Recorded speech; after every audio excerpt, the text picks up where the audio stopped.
We are here at Chapter 5 of Danganronpa Trigger Happy Havoc. And let me tell you, it was hard to walk away from this game last night because with the way events have unfolded, with who is left alive, with how Chapter 4 ended post-trial, things are afoot. And I need to know more. I need to know what Monokuma is up to. I need to know who this potential secret hidden student is. I have thoughts. I have theories. But I don't know the truth. So now, we need to uncover the truth. We need to break free from the despair. We are on Chapter 5 of 6 of the first Danganronpa game. Now the goal, and I've been saying this for the last 2 times, the goal is to try to do 5 and 6 tonight. And in the previous 2 streams, I said, we'll see if we can do 3 and 4 and 4 and 5, and that didn't happen. But I feel like tonight is the night. It's a Friday, as of this live recording. I have a beverage. I'm sure there'll be more. I feel like now is the time. I feel like with your help, with your energy out there, we can do this.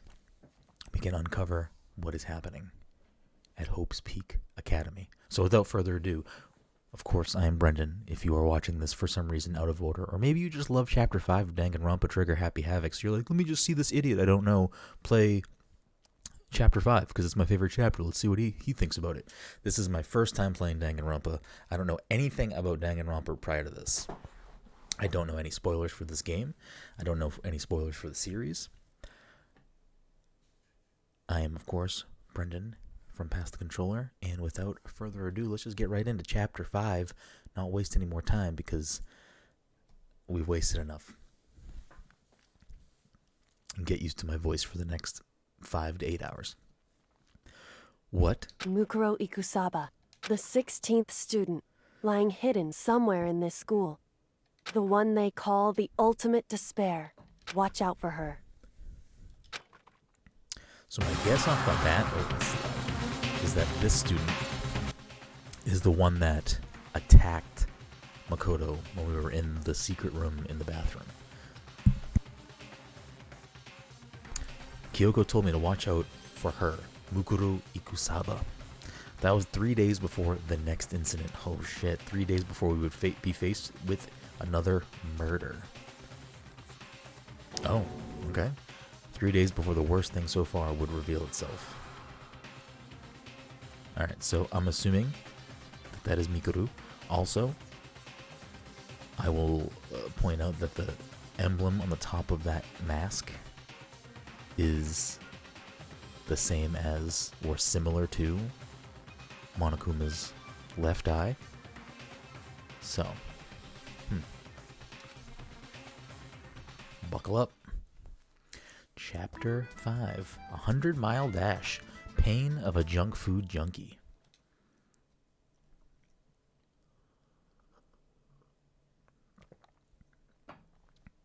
In the meantime, the day after Sakura's class trial, that morning in the dining hall. So let's begin the usual post-trial investigation. Hey, you didn't make small talk or anything. We never just get straight to the point like that. If you want to keep up with me, you must refrain from pointless, small talk. Geez, how high is that horse of yours? Well, he just acts like that to hide his own insecurities. That's what I think, anyway. Regardless, if you want to defeat the mastermind, you need to follow my lead. They creep around the school like a mouse, but the mastermind's pride is as bloated as a cow's udder. In the name of my family. And no matter what it takes, I will rid this world of them. Hey Toko, you've been pretty quiet lately. Man, you're so boring now. You just sit there like a mushroom, gonna start calling you Miss Mushroom. What's your deal? She didn't snap back at you.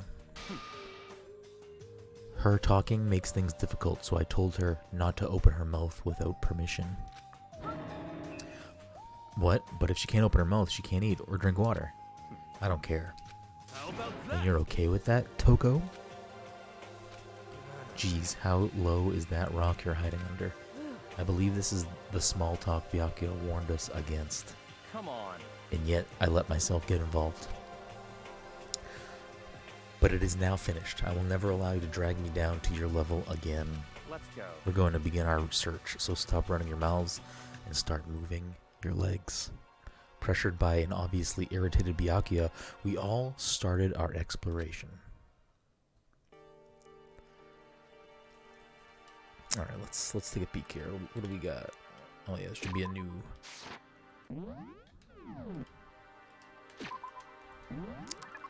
A new situation should have opened for us. Let's go to the top floor. There is a 5th floor staircase.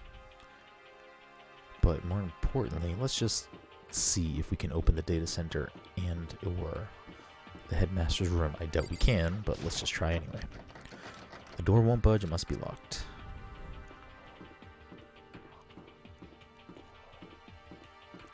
I'm going to assume the same for this room. Correct. To the 5th floor we go.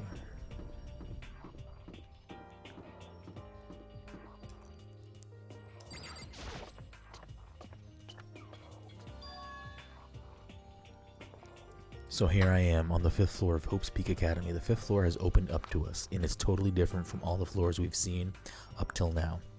For some reason, it feels unpleasant. Let's look at this floor plan here. We got some sort of maybe dojo, some classrooms, of course.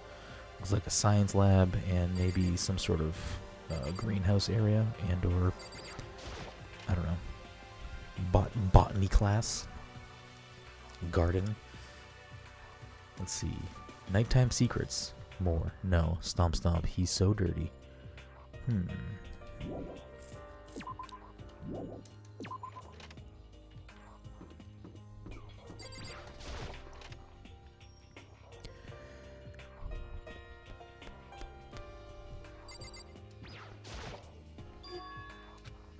Huh? Does she want to talk to me about something? Toko, what's wrong?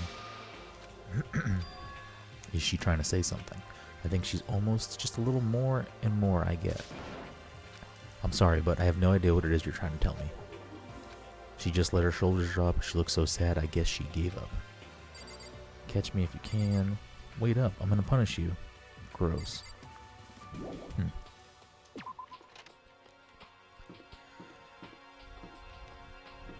So, Hina is up to. This floor feels different compared to all the others. I'm not sure what it is. Is there some reason for that? I hope it's not anything too creepy.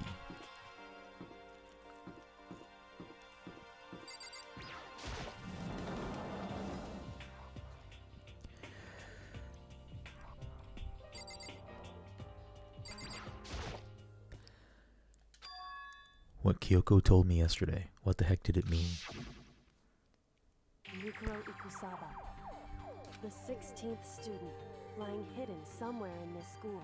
The one they call the ultimate despair. Watch out for her. Kyoko? I'm not going to say anything, huh? I can't say anything. Kyoko narrowed her eyes. Her gaze darted up to the surveillance camera. Hey. You understand why, right? She was trying to tell me whatever it was important. The mastermind couldn't find out. But how did Kyoko get her hands on information that could be that important? So then. We're finished here. She made it very clear that our conversation had come to an end. And just like usual, I didn't understand anything any better than before.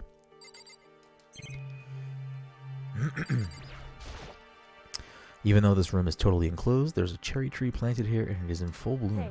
It's quite elegant. This is what you consider elegant? Indeed. I lived overseas for a long time, so this kind of Japanese style scenery is refreshing. But considering our situation, isn't it kind of out of place?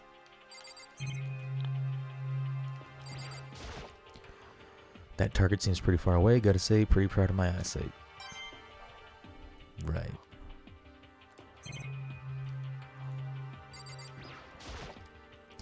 A suit of armor is on display, it's extremely Japanese. Alright, let's go to the other rooms. Try to figure out what is going on up here.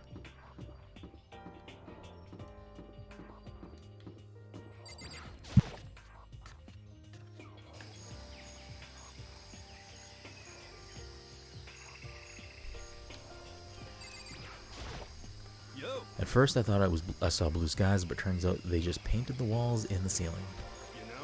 Oh, but the plants are all real. It's been a while since I've smelled the vegetation. It helps me relax. That's not what you're thinking, is it? Huh? Why is that bad? Don't you get it? Don't you realize the true horror of plant life?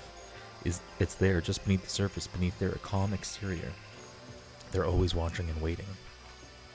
When they decide they can't leave us in charge of Earth anymore, The end is nigh. they'll put their plan for global human extinction into action. Well, I'm serious.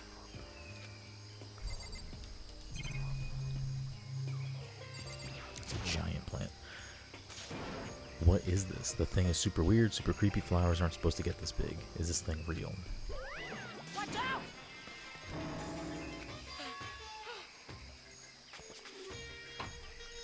That's a Monokuma flower. I can't help but name myself. Try and touch it and you're in for some real excitement. Your heart's all like, whoa, and your plant's all like, snap, and your flesh is all like, blah, I'm dead. In other words, it's a monstrosity. It's pretty freaking amazing if I do say so myself. A student Hope Speak added improvement after improvement and created this miracle creature. The ultimate botanist, although they don't go here anymore. They died during the tragedy. By the way, despite how it looks, that flower is super practical. It can eat paper, plastic, even people, so it's totally good for the environment. Such an eco-friendly creation is vital for the future growth of a healthy society. Not that I know anything about that myself. Spouting more and more nonsense, Monokuma eventually disappeared. Whatever it is, I'd better keep my distance.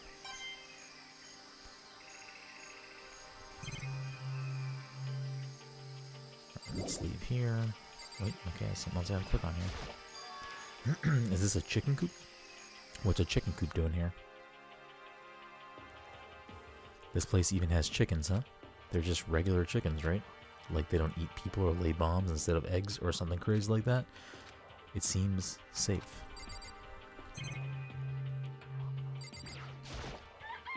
It's a chicken. Okay. Step away from the chicken coop.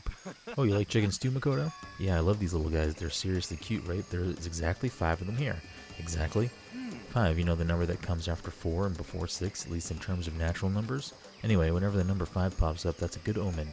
It contains the mysteries of the cosmos. I'm at least 30% It's a right. number of power, a refreshing number on par with hand-squeezed all-natural lemonade. It never lets me get a word in edgewise. Okay, something else I gotta look at. This room is important, apparently. Just to be sure, I should take a look into that tool shed. This place seems totally disorganized, from a lawnmower to fertilizer, flower pots to farm tools, and leaning against the back wall. Is that a pickaxe? It would appear so.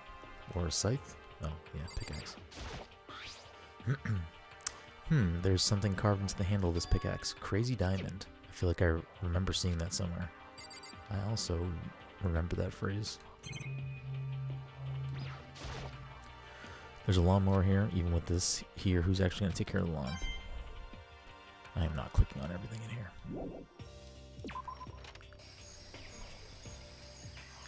I guess we should check that red button thing too, little intercom or whatever. There's some kind of control panel set near the wall. Does it control the air conditioning or something? It's for the sprinklers. Sprinklers. Yeah, it controls the sprinklers in the garden. The sprinklers are set to go off every morning at 7:30. Don't you dare change it without permission. Of course, that setting panel is locked, so you couldn't change it if you wanted to. So that means the sprinklers go off at 7:30 a.m. every morning. Yep, you got it. It's super user-friendly, which sucks. So if you get here too early, you'll get drenched, so watch yourself. But you're not a little kid, right? You're too old to go running through sprinklers anyway? Or do you have some kind of water fetish? I'm going to tell everyone. Alright, there we go. We got the information from that room. Science place. Microscope place. Good old microscope. Another classroom. I guess we can pop in, see if we need anyone in here. Okay. What the hell is this? The grotesque horror of the room struck me hard and fast. What I saw was bad enough, but what I smelled, it was sour, pungent, and possibly rank. It smells awful, doesn't it? It must be at least vaguely familiar to you. After all, you've been around your fair share of corpses. Are you saying it's the smell of death, their flesh and fat and blood? There was no surprise in his voice, no shock, but he was right. I had experienced the smell more than once before. It was the smell of death and despair. But the smell is here. The smell here is strong, condensed. It's the smell of a battlefield. Monokuma must have... Hey, come on now. What? My fault again? Stop trying to blame everything on me. If you hadn't done what you did, this never would have happened. I'm being No. It's quite the opposite. The opposite. Now Yep, then. let me give you an itty-bitty, squeaky little hint. As far as this room goes, I don't know a thing. I just left it exactly how I found it. What? Yes, indeed. How's that for a hint? Better than those stupid hints you get from NPCs and those mean old RPGs. But it's pretty scary, huh? Blood all over the walls and junk. Of course, you know, in the outside world, people die bloody, gruesome deaths every day. I can't wait. So it's not really a big deal. Just keep your chin up and keep on living, soldier. What's he talking about? He just left in the way he found it. What's the meaning of all this? I mean, there's a lot of shit going on here. There are white chalk outlines drawn all over the floor. How many bodies were there? I've seen this kind of thing on detective shows and stuff like that. You always see it at the scene of a murder. I wish I could say I don't believe it.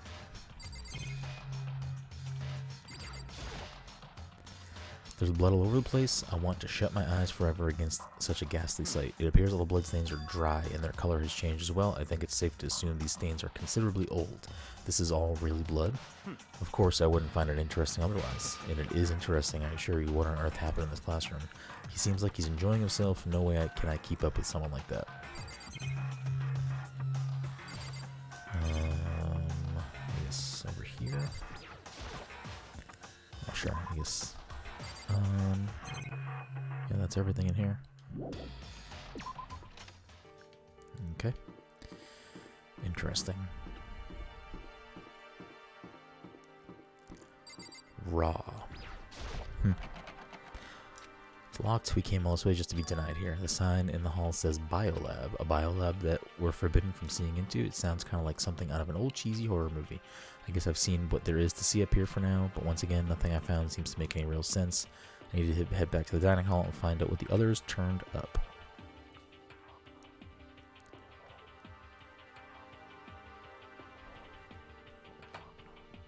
One after another, everyone made their way to the dining hall. And before too long, it would appear everyone has returned. But still, it's just the 6 of us. That's barely enough for a decent volleyball team. Hey, don't be a sourpuss. We gotta think positive. Besides, even if one more person dies, we can still field a basketball team. That's like reverse positive thinking. Anyway, there's no time to be depressed. For the sake of everyone we lost, we have to do our best.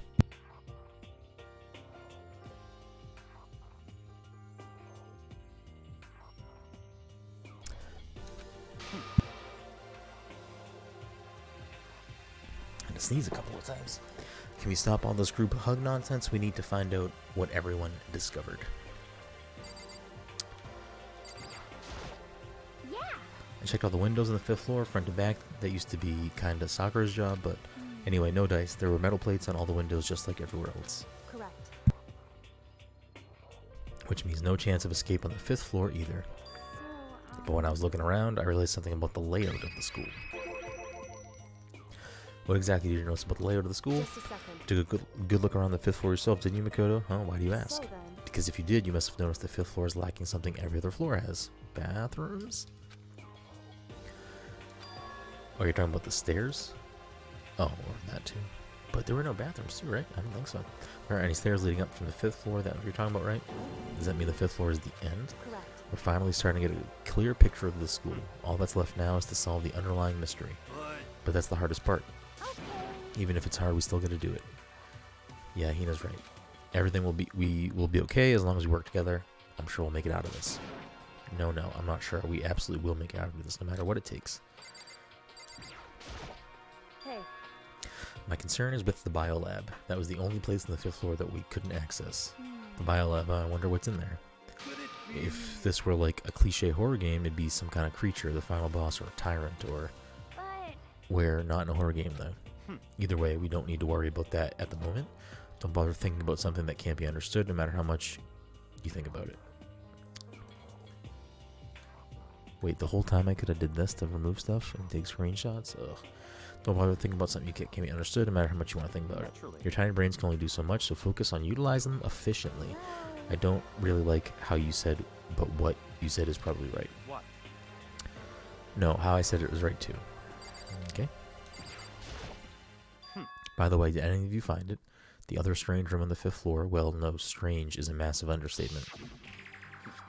The smell of flesh and fat and blood, the white outlines of countless corpses. It was more dreadful than anything I've encountered here so far. What are you talking about? The smell itself was horrific, far beyond any normal murder scene. Everybody's smell concentrated. God, I'm glad I didn't see it. I feel like I'm gonna barf just hearing you describe it. But I mean, what the hell happened in that room? So in other words, I can only think of one thing. A large group of people died right there in that room. A bunch of people were killed in there? Stop, seriously. I'm gonna throw up. It can't. Perhaps that's what was meant by the biggest, most awful, most tragic event in human history. Huh? You're thinking the same thing then. My theory is the mass murder that took place in that room is the incident said to have happened 1 year ago.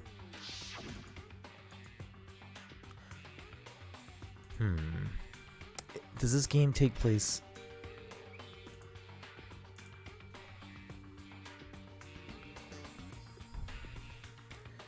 Does this game take place in the afterlife? Like, is that classroom scene... Were we all students at the school and we all got murdered in that classroom? Is that what's going on? Is that why there's photos of us in school together? That awful scene in that room, that was the tragedy that happened a year ago. in other words, Precisely, the tragedy is another name for the genocide of the student body of Hope's Peak Academy. If that's true, it's all clear. that would explain why Hope's Peak was forced to close its door. Hey. I mean, I guess that all makes sense, but it's all just so awful. No, just awful, super awfully awful. They're right, it's beyond awful. It's terrible, tragic, hopeless. But still, how is it not one of us ever heard something like that happening? Does that mean they really did cover it up? Or does that mean it was all you and you're all dead?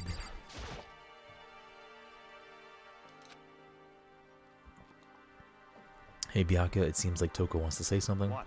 So why are you telling me? Hey. Well, because you told her zip it or whatever. I had forgotten about that. Jesus, man, I know you like torturing her, but come on. Well, Toko, if you want to envelop us in all your putrid breath, I won't stop you. You honor me, master. And don't worry, I took care of the odor problem. Haha, seriously, you're just gonna take it. Shut up and don't interrupt when master and me are talking. Okay, so what did you want to tell us? Well, I was in a classroom on the 5th floor and something caught my attention. It was this.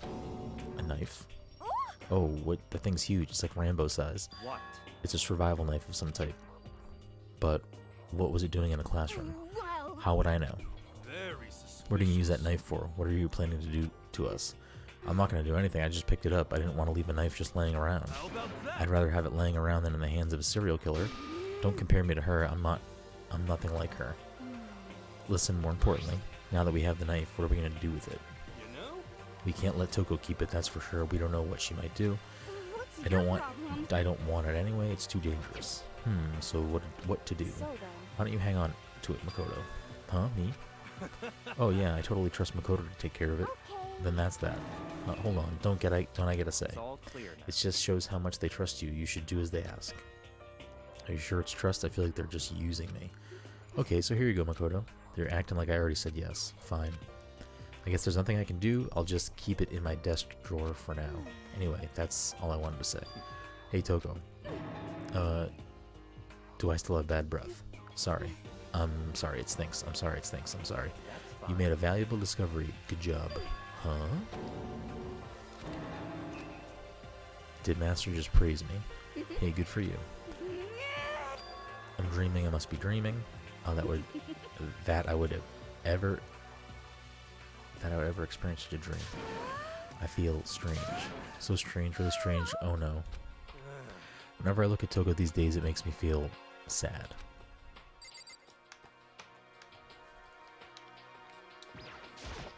You know? Well, there's a big garden up on the 5th floor, and I found more than one thing to be worried about. A stupidly large plant, a chicken coop, and I don't know what you're going to say, but a tool shed. Monokuma said that was called a Monokuma flower. Even touching it seemed dangerous, so we have to be careful. It's totally a man-eating plant. Pretty sure it's different from the ones that live in the pipes, though. Anyway, that thing must benefit from the sprinkler system as much as anything else in there. Oh yeah, apparently the sprinklers come on every morning at 7:30 on the dot.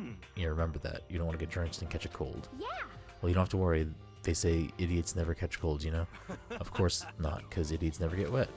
I think you're thinking of ducks. I'm starting to worry about you, Hero. Can you tell me what 10 plus 10 is? Hey, come on, you don't always have to call me dumb. I may have been held back 3 times, but that doesn't make me stupid. But if it'll make you happy, I'll answer your dumb question. So, what was the question again? Don't worry, you just answered it. You know? Okay. There was a bunch of chickens in the chicken coop. That's right, 5 chickens. I love chickens. Let's raise them up big and fat, then we can make fried chicken. Oh, or barbecue. Decisions. Or how about raw? Because there's nothing fresher than raw, right? I'm pretty sure that'd kill you. You know?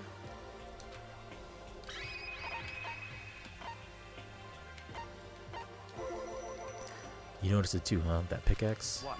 Huh? What about a pickaxe?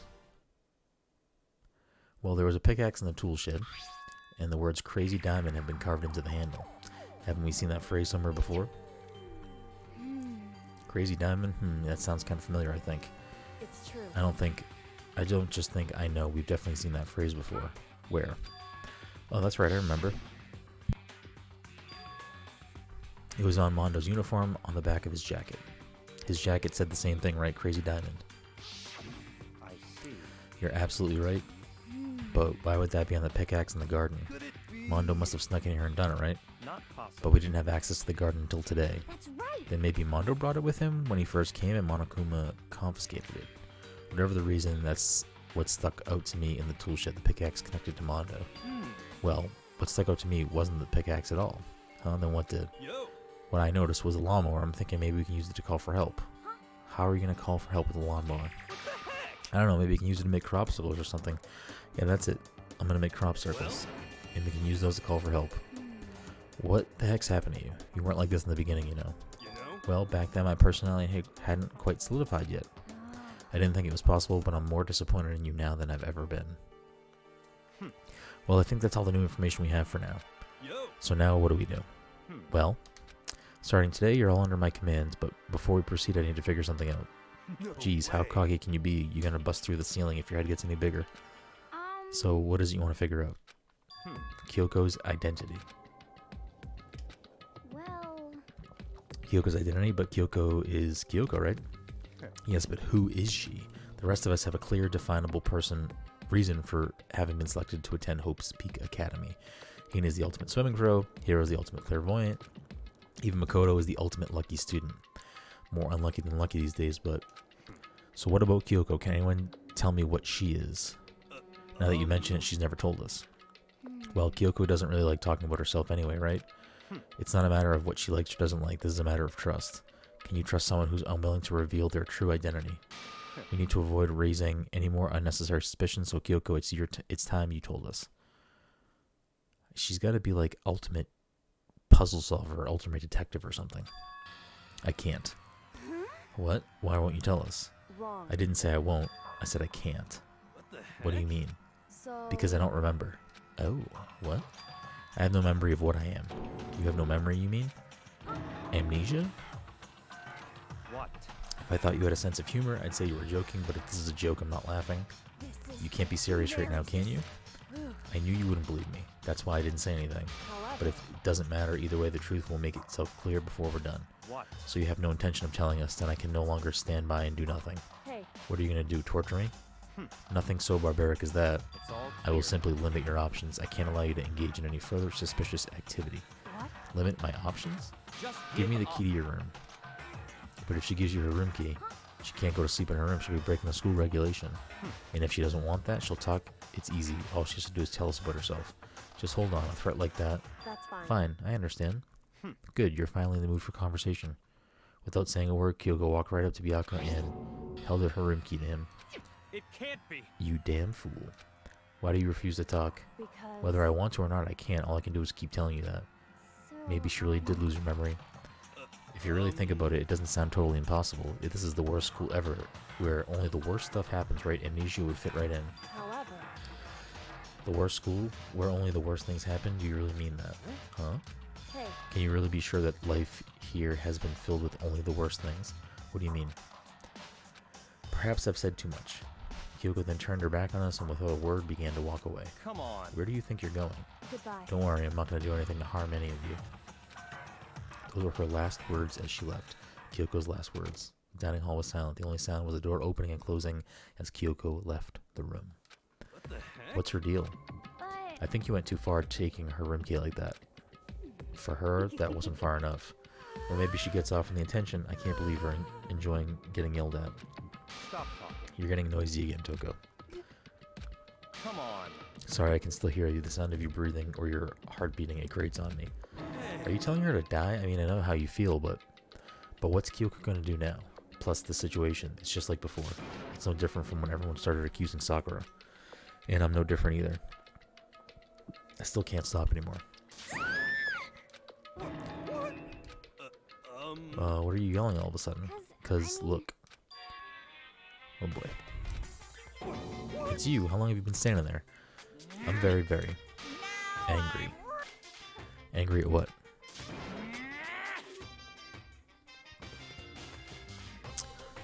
A thief, that's right. I'm very sad to have to tell you that there's a thief in your midst. My precious, they stole it. You're precious? your teacher had such Teacher has faith in you, and this is how you pay me with betrayal. Reality is filled with so much hardship, isn't it? No wonder people run away into their fantasies. But what the heck is your precious? Shut up. I hope all of you get stuck in a hiring freeze and die penniless on the street. What the heck? And he's gone. What the heck is that all about? He said something about his precious getting stolen. Does anyone have any idea what that might mean? It's likely to have something to do with Kyoko, huh? Who else other than her would be willing and able to steal something from Monokuma? Did Kyoko really steal something from Monokuma? But if it's true, what was it, and why did she do it? Why did she do that? Or is it the knife? Or is it nothing and it's just a motive? Make us not trust each other. this app soon the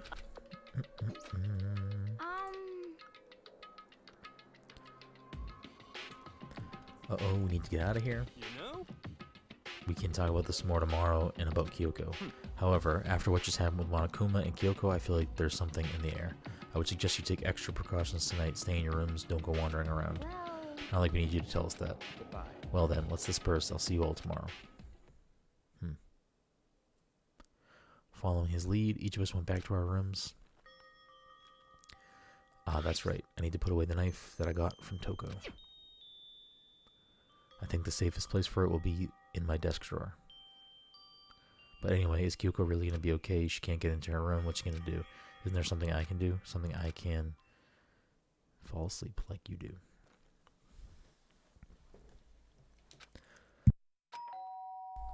Oh, Kyoko's going to come here.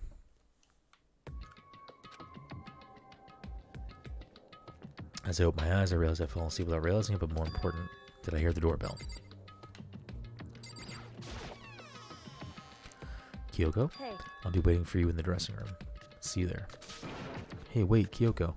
Without acknowledging me, Kyoko disappeared into the depths of the darkened hallway. I know we're not supposed to go out during nighttime, but I can't just not go.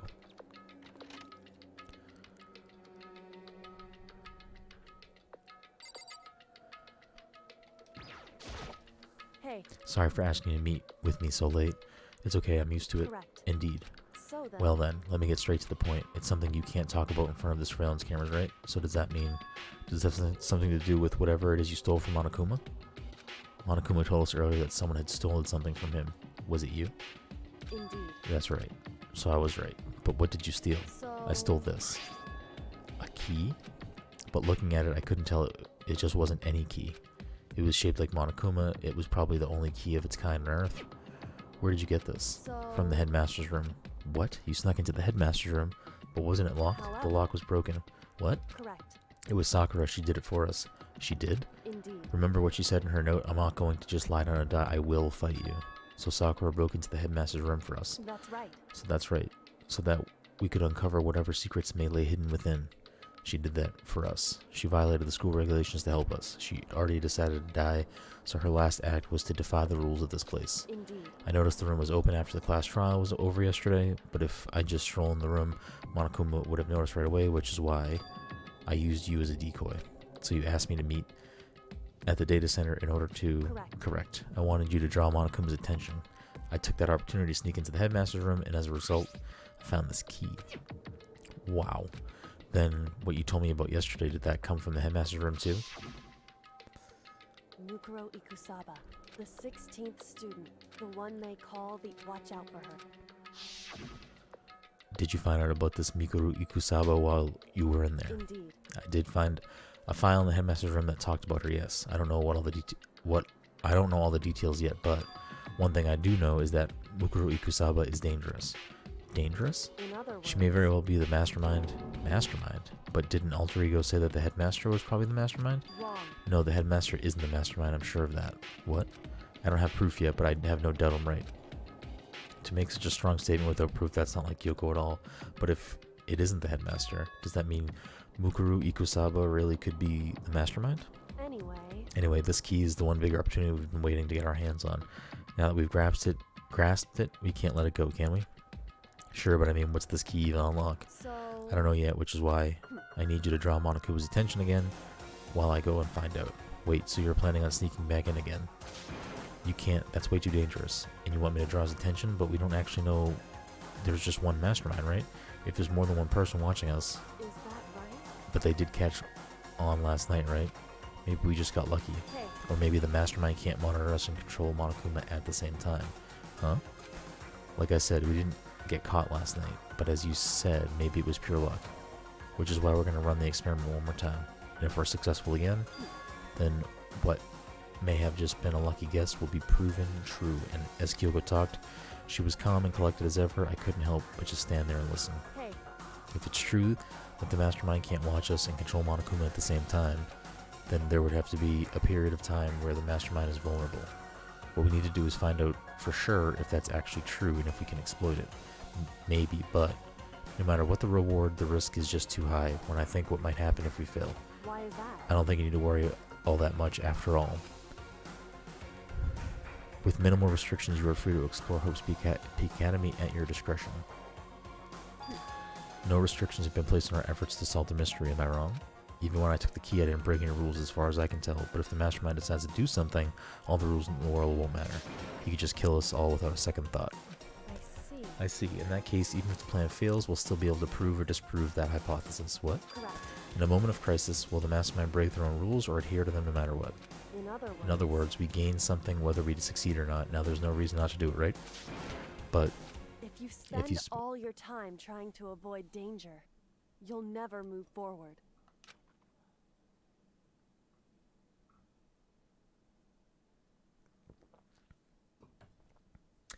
we know the danger, but if that risk means solving the mystery, we have no choice. Hey, Am I wrong? At that moment, I finally realized I had never seen the slightest hint of fear or despair in Kyoko's eyes. Her gaze was firmly fixed on the mystery ahead, an enemy standing before us, and with that in view, she just smiled. I can't change how I feel, and I wouldn't if I could. Then Kyoko took something from her coat pocket and held it out to me. Huh? What's this? it's true. Consider it a symbol of my determination. Don't open it yet. Only open it if something ever happens to me. If something happens. However, I'm not planning on dying, but there's always a chance of it, and a death without meaning is unappealing. hey, Please, I want you to hold on to it for me. Fine, I'll hold on to it just because you asked me to, but I'm going to give it back at some point. You can't be sure of that. indeed. Yes, of course. Hey, Oh, and one more thing. You can't tell anyone else about what I've discovered. Sure, because then there's a chance the mastermind might find out, right? indeed. Well, there's that too. Huh? You mean there's something else? Well, It's not that. It's nothing. Forget I said anything. I just can't forget that so easily. then, Okay, then shall we begin? Makoto. I'm counting on you, Makoto. I just have to get Monokuma's attention, right? Well, I'll give it my best shot. Goodbye. I'm going on ahead. The rest is up to you. Her curt goodbye was no different from any other time, and like every other time, she moved at a brisk pace as she left. What wasn't like every other time was the sudden knot I felt in my stomach as I watched her walk away. No, everything's gonna be fine, I know it. Because it's Kyoko. Talking to myself helped shake off some of my anxiety, and then I got to work. Okay, let's do this. Hey Monokuma, you can see me, right? Get out here, I've got a bone to pick with you. Then a few moments later, Monokuma appears! Well, well, this is a surprise. You being the one to call me out. Hey, by the way. Huh? What were you and Kyoko up to, going to the bathhouse, just the two of you in the middle of the night?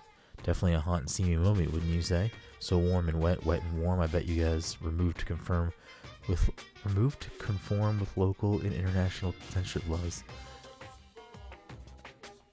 I wonder if that's actually a thing or if that's just a joke.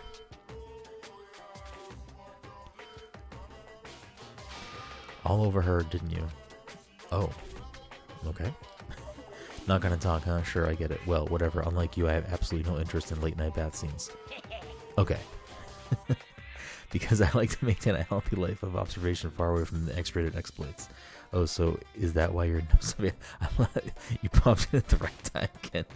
Oh, so this is why there's no surveillance cameras in the bathhouse. Bullseye. Or is it maybe because the lens got all fogged up and you can't see anything anyway? Sounds like that's the bullseye to me. Anyway, you went all of that trouble to get me out here, now what do you want? Oh, well, there's just something I wanted to confirm with you. Whether I'm a mademoiselle or a dude fella. But in the Bear Kingdom, there is no male or female. Actually there is. What? Then, what am I?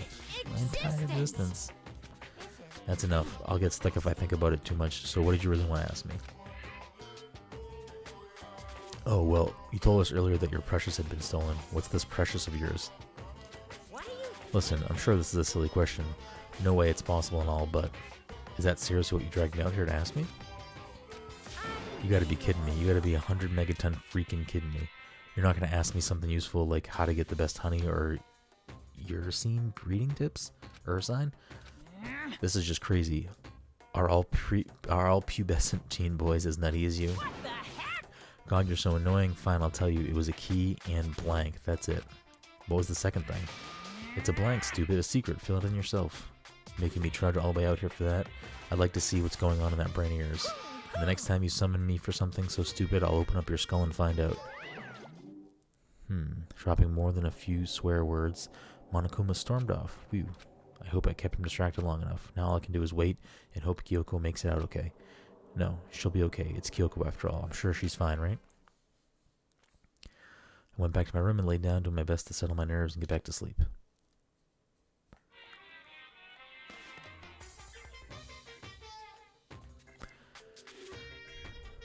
Monokuma Theater brought to you by Spike Chunsoft Co. Limited.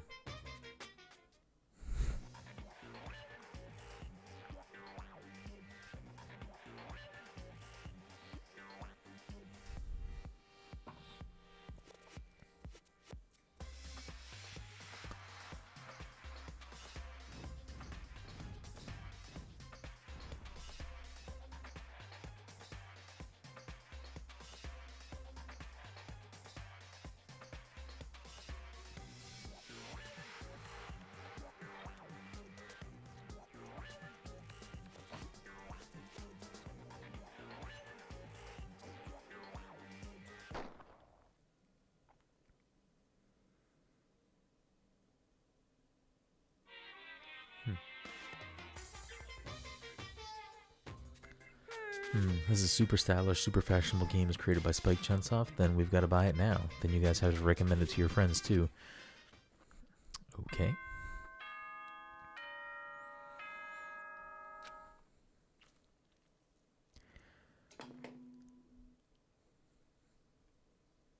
Good morning. Get ready.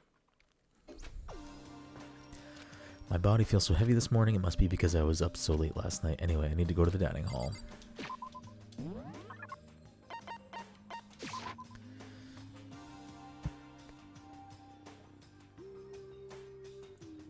What? You're 1 minute late, Makoto. How do you explain this? Sorry, I'm not feeling so great today. What's your You really problem? think a tired excuse like that is gonna work? Huh? Are you allowed to talk again? I don't recall giving you permission. Huh? I just thought, since day had passed, I had maybe had a reset. Sorry, please don't hate me. Whatever my punishment is, I'll accept it. I'll hang a sign from my neck that says, "Bad girl, clean your bathroom with my toothbrush." If you stop making disgusting comments like that, maybe I can forgive you. Thank you. I won't make any more disgusting comments, I promise. If I do, you can stuff my mouth full of trash. As long as it's you and no one else, don't mind. It's no use, she's disgusting to the bone. Anyway, where's Kyoko? I haven't seen her this morning. Not cool. This is worse than being late for lunch, for a date. For a date, for your wedding, for anything. Maybe she's mad about what happened yesterday and she's not going to show up anymore. I can't tell the others why Kyoko might not be here. The best thing to do right now is to just keep quiet. Whatever her reason, I'm curious to know what she is doing. I know she's not in her room, so... Oh yeah, you still have her key, right? What's this? Are you looking for Miss Kirigiri? What do you want now? Hey, I'm right, hey! right? You're wondering where Miss Kirigiri is, right? Do you know where she is? Well, it's hard to say. You don't know either? What? It's because she doesn't know. It's because he doesn't know. That's why he's here, to try and prod us for information. Hey, don't you hate it when you ask someone what their favorite movie is and they name some indie bullcrap? I feel like I'm getting whiplash the way he changes subjects like that. Thank goodness it looks like Monokuma really didn't notice, so I guess our plan went off fine just fine last night, which could mean... Hey, Maybe the mastermind can't monitor us and control Monokuma at the same time. Yeah, but he's probably going to say, why don't you ask Mukuro where she is? So, was I right? We're looking for Miss Kirigiri, right? Any idea where she might have gone? We have no idea. And even if we did, we wouldn't tell you. For serious.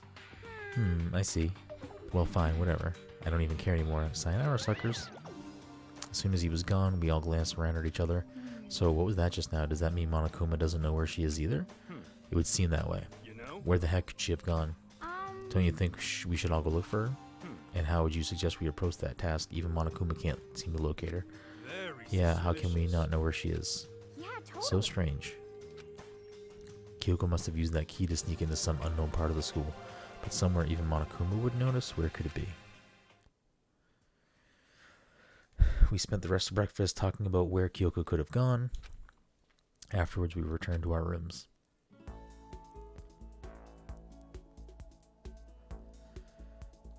Breakfast didn't help me feel any more upbeat, that's for sure. I feel like this is more than just me staying up late last night.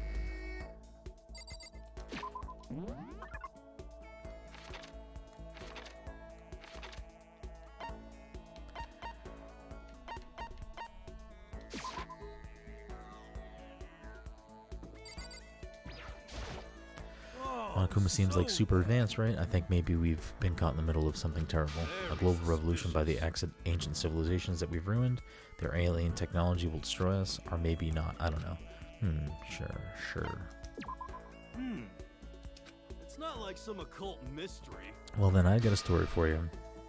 My research revealed a surprising connection between Tokyo Tower and the lost Lunarian civilization. Hiro spent a lot of time talking about stuff that didn't make any sense to me. Hiro and I grew a little closer today. Would you like to give Hiro a present? Sure. What would you like to give him? I have no fucking idea.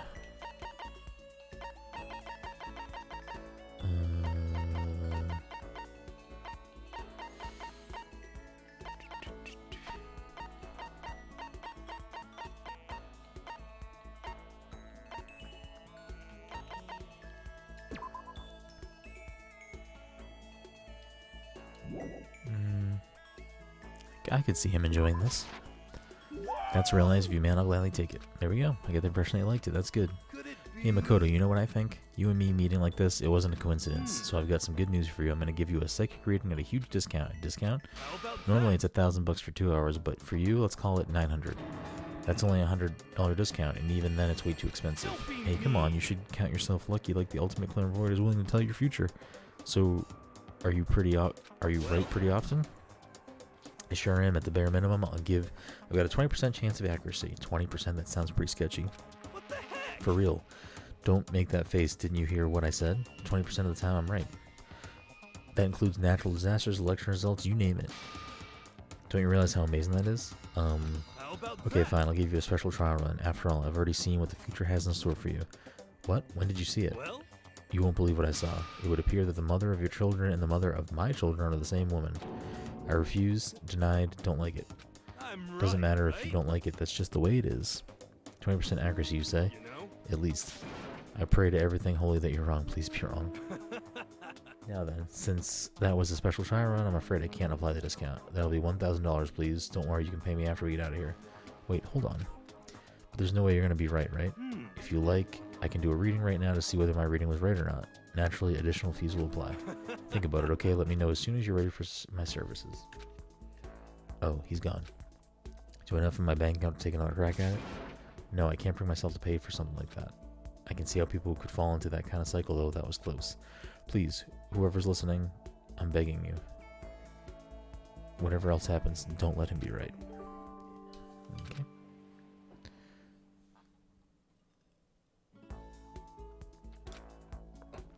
Back to the bed, the dorm. I feel even worse than I did this morning. My body feels like lead, and now I'm getting chills. This is bad. I think I might be getting sick.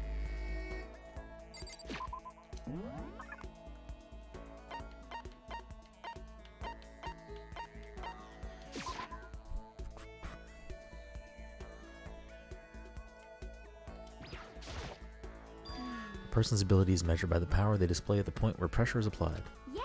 That's a quote from a famous baseball player, Kenji Jojima. Yeah, totally. I think what he means is that you only really see how a strong person is when they are under pressure. I wonder how strong I can really be. Should I talk to Hina? Sure. You got it. Okay, let's go to the pool. Swim time. Oh, but don't stare, okay? I don't actually have a swimsuit, just a shirt, and whenever it gets wet, it's kind of embarrassing. Although I wasn't embarrassed before, but now I kind of am. I wonder how come. I went swimming with Hina, who seemed kind of embarrassed. Hina and I grew a little closer today. Would you like to give Hina a present? I don't know what to give her. Maybe the water? Draw from ocean depths and regular purified, ideal for water on the go public. Unsatisfied with tap water. Contains highly stimulating, almost addictive sweetness, paired with some nice junk food. She does like donuts, so that. Thanks, I'm super stoked. Does that mean she liked it?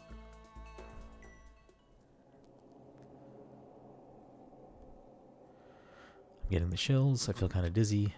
I can't help it. I need sleep. Nighttime wasn't for a while, but I feel like my body had reached its limit as I dropped into my bed. I feel like I was falling into a bottomless pit. Doorbell. I was unconscious before my head hit the pillow. Well, that's not quite true. I didn't pass out completely. It was more like my consciousness went dim. I weaved back and forth between sleep and wakefulness, which is all to say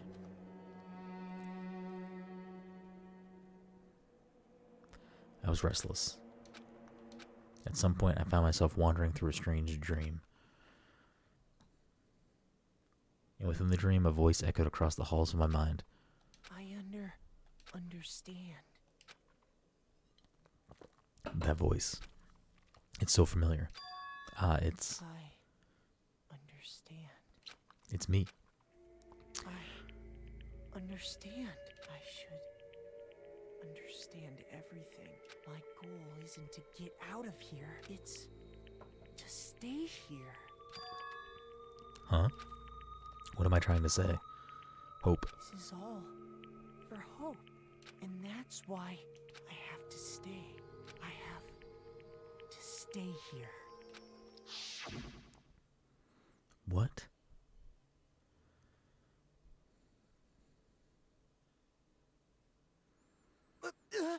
My dream just now. What? So strange. Huh?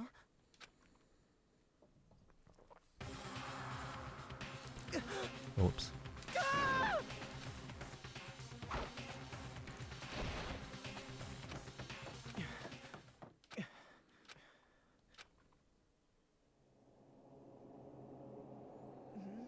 Kyoko?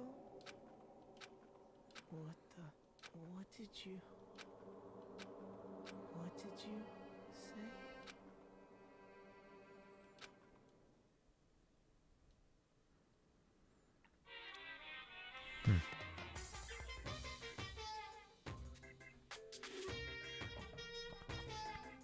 Every day is peaceful, every day is joyful, every day is from time you wake up, sometime you go to sleep, wishing only for those unchanging, unending happy days, days of boredom, repeating forever and ever, no abnormalities, as far as the eye can see, life without the tiniest speck of abnormality. If the world were like that, I'd consider that pretty damn abnormal.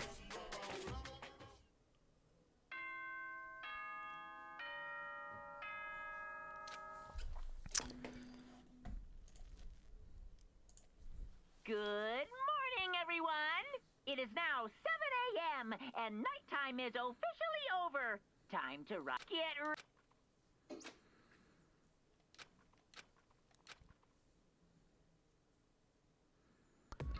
It took longer than usual for me to open my eyes. I let out a deep sigh and bring myself up the rest of the way. The chills, the aches, the unfelt lethargy, they had all disappeared in the night. All that was left was me drenched in sweat. It wasn't just because of whatever bug I'd caught either. It was also the dream I'd had. What the hell was that? I mean, was it even really a dream? I was desperate to recall it. I scrambled to grab it onto fragments of the dream and reel them from the depths of my memory. That's right, I remember last night.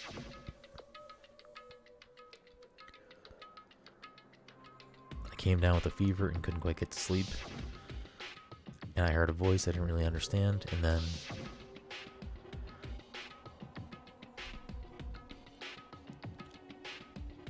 all of a sudden I was awake.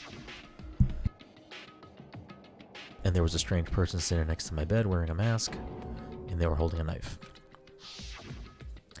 I want to say I fought them off, but I don't actually remember. I felt like my mind had been detached from my body, burning up with fever. I was somewhere far away watching my body move on its own, and because of that, I don't remember what really happened. But still, I feel like I resisted them desperately, feverishly. After that, things go black again. The next thing I remember, Kyoko was there. But what would she have been doing in my room? What a strange dream. No, was it really a dream? How can I possibly find out either way?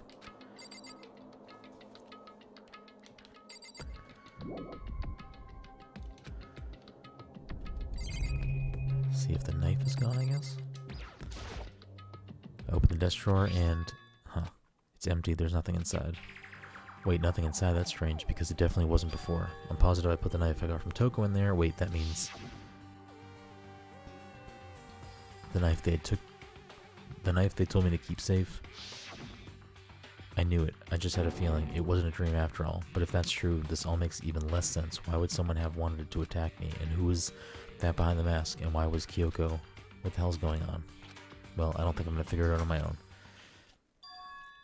I should head to the dining hall, then I can talk to everyone else about it.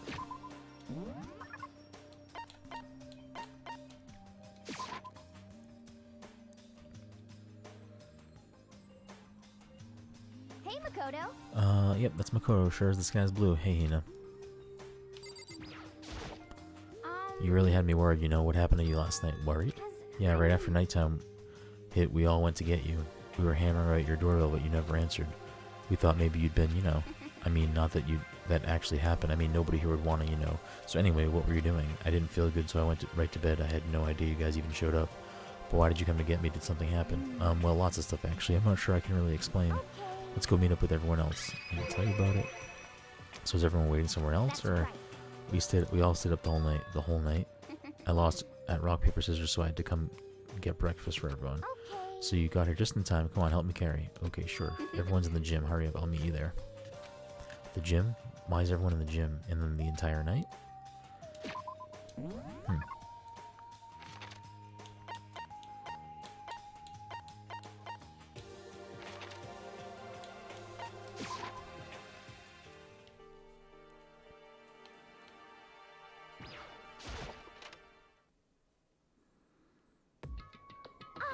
Oh, there he is. This is worse than being late for your wedding, the birth of your son, and your own funeral all at once. She used to show up now like it's no big deal. You made us stay up all night while you slept like a baby in your bed. Just like Hina said, everyone was there besides Kyoko. And then I noticed they'd formed a circle around something. As soon as I saw what that something was... What the? Before I could catch myself, I'd cried out. Spread out in front of them were the remains of Monokuma. What are you doing? What are you doing? What does it look like? We're We're just- dismantling it to see what makes it tick. Dismantling? But I mean, that's Monokuma you're messing with, right? Yeah, that's right. She's not even phased.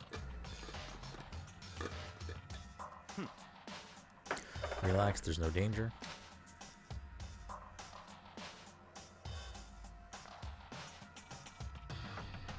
You say that, but what is this? What are you guys doing?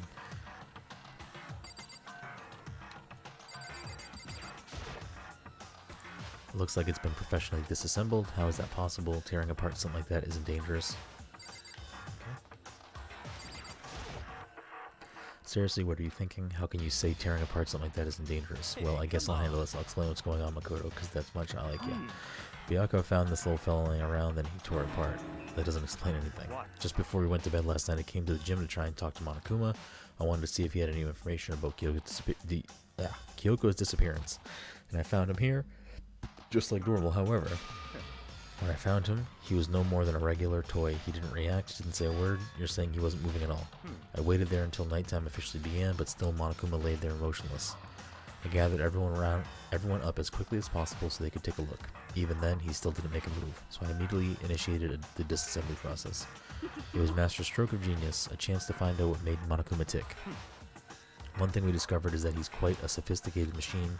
It's leagues beyond any normal remote-controlled toy. Who has enough free time to invest in something like that anyway? But besides that, what I'm wondering is, why did he stop moving all of a sudden? I thought maybe he'd malfunction, but we didn't find any cause as we were taking him apart. So if he didn't break down, then maybe something happened to his puppeteer, the mastermind, something unexpected. I can't imagine any other possibility. Something unexpected? They were probably scared of Master, they ran away in terror. Or maybe they got sick or something. But Monokuma made his announcement this morning, right? Who was that, if not the mastermind?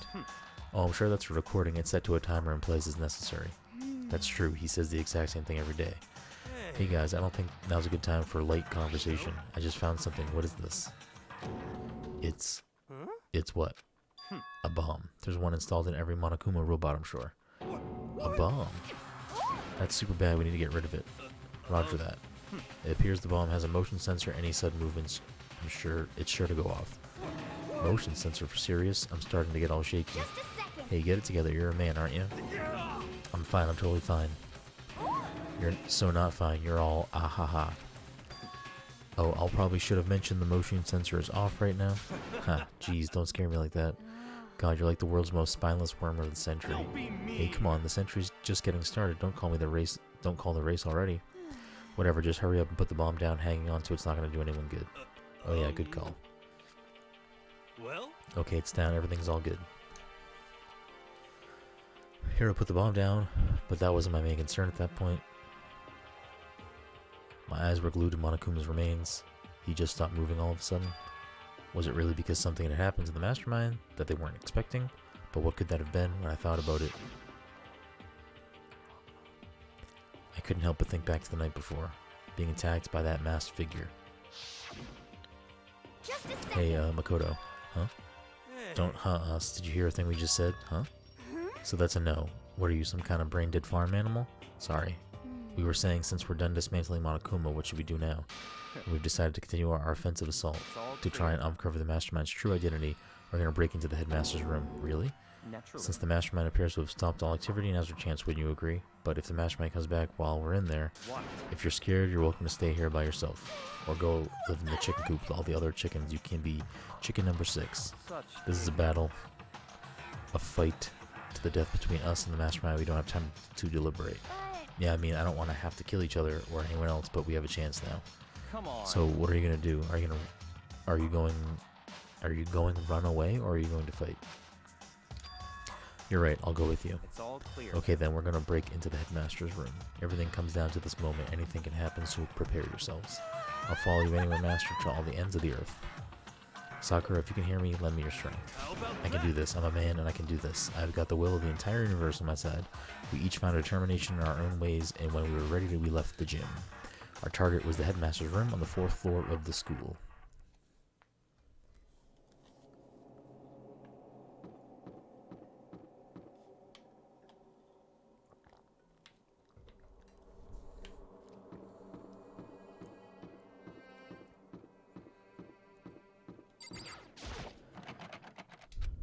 It's locked as expected, so what are we gonna do? Isn't it obvious we're gonna tear this door off its hinges? Wait, but the rules say, we've seen that the mastermind isn't watching us, those don't matter anymore. But like Makoto said, if the mastermind did show up while we were in there, then we'll just have to finish our business before that can happen. Okay, sure, but we've come this far, we can't back down now, we agreed this is what we have to do, so we have to do it. So beautiful. For serious? We don't have any choice, we're desperate. Let's do it, let's rip this door down. Okay, but how are we going to do that? This thing looks pretty sturdy. Then we'll need something sturdy of our own. Oh, what about that one thing? A thing in the tool shed. Oh yeah, the pickaxe. I see. Interesting. That could be very well exactly what we need. Now then, Toko, what time is it? Well, when we left the gym, it was just before 9 o'clock, so it's probably 9 on the dot now. It's all clear. Okay, go get the pickaxe and be back here by 9:01. That's straight up unreasonable. I, by myself? Surely you like to have your me time once in a while, right? Well, if it's me and you time, Master, then yeah. What? You know how much time it took you to say that? 10 seconds. Take too long, and I'll erase your existence from my consciousness. Unacceptable. With that, Toko ran off loud as a herd of rabid elephants. Hey. For serious, though, or are we just gonna knock this door down? No problem is solved by running away. Find your stones and be a man. He's right. You can move forward by always avoiding danger. If you spend all your time trying to... Hey, Even if it's dangerous, we have to overcome the challenge in front of us. Maybe, but I'm still super stressed. I'm so tense I can hardly talk. I'm all flubust. No, I'm totally flabag, flapstaff, flap sauce? Gross, where'd that come from? Wait, Genocide Joe, where'd you come from? Hello, it's Wondrous Murderous Fiend, here to greet you with a razor-sharp smile. Come on. What about the pickaxe? Where is it? I was supposed to pick an axe? No, you sleeping imbecile, the pickaxe. Sleeping imbecile, oh master, you wound me with your executive level barbs. Here comes the bloody nose. Seriously though, did you really forget the pickaxe? Give it a rest. Omega-3 fatty acids, that's what you need. Great for the old memory factor. But I think we already established that their memory doesn't carry when they switch. Not possible. This is the level of uselessness I find difficult to tolerate. Yes. Alright, the light bulb just went on. I That's why I went to the garden, right? I was supposed to get the pickaxe. Alright, we've solved one mystery. That means there's just one more mystery left. One more mystery. Yep, now we just need to figure out the identity of Object X. So, Now what are you talking about? Did you already forget what we were talking about? You're like missing out on life. I'm not missing out on life. In fact, I found one in the garden. What? What did you find? Did you hear me? I said corpse. A corpse? Yep. That's right, I found a corpse in the garden. You found a corpse in the garden? What? Well then, Did before you we say? enter the headmaster's room, it appears we have something else to look Come into. on. We're going into the garden. Okay.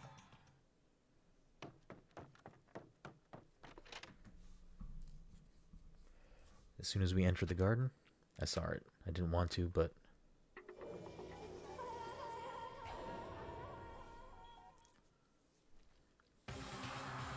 I saw something lay on the ground with a mask covering their face, and there was a knife, buried in their stomach up to the hilt. What the? Are they really dead? For sure, but who is it?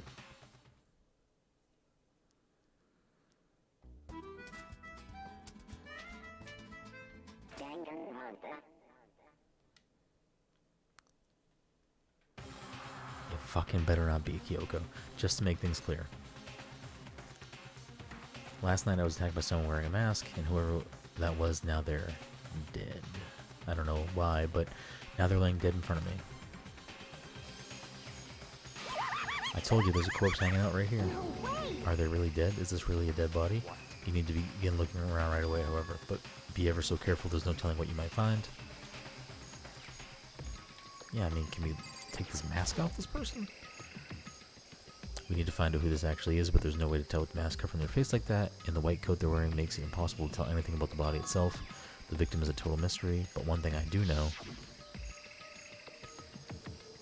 is that whoever this is, they attacked me last night in my room. But why? How did they wind up dead in here? Their heart isn't beating, they're not breathing, all signs of life have come to a complete stop. Thanks to the knife that's been driven into their stomach, their clothes are stained a bright red. It appears that bleeding has stopped, but the blood that's there is still wet. Be careful you don't touch it and get some on you. How can you be so calm at a time like this? Who is it? Their face and body are all hidden, so I don't have a clue. I'm pretty sure it's a girl at least. Huh? How can you tell? Well, I think the outline of her chest and just the general shape of the body. Yeah, the more I look, I'm sure it's a girl. Really? Then it could be... Okay then. Let's just tear the mask clean off. Wait, don't. But by the time he called it was already too late. Tyoko's hand shot out toward the mask, and in the next instant... there was a blinding light and a deafening roar. The body blew up. It blew up, it blew up, it blew up, it blew up. My vision started to darken. I prepared to pass out, but then, Come on. hurry up, put out the fire. As my conscious attempt to float away, that voice reached up and pulled it back down to earth. Someone pressed something into my hands. It was a bucket of water. Come on, dump the water on it. Okay. The upper half of the body was on fire. I took aim and tossed the water as hard as I could. Sploosh. Thankfully, that was enough to put out the fire. It died down, leaving behind only the unpleasant smell of burning.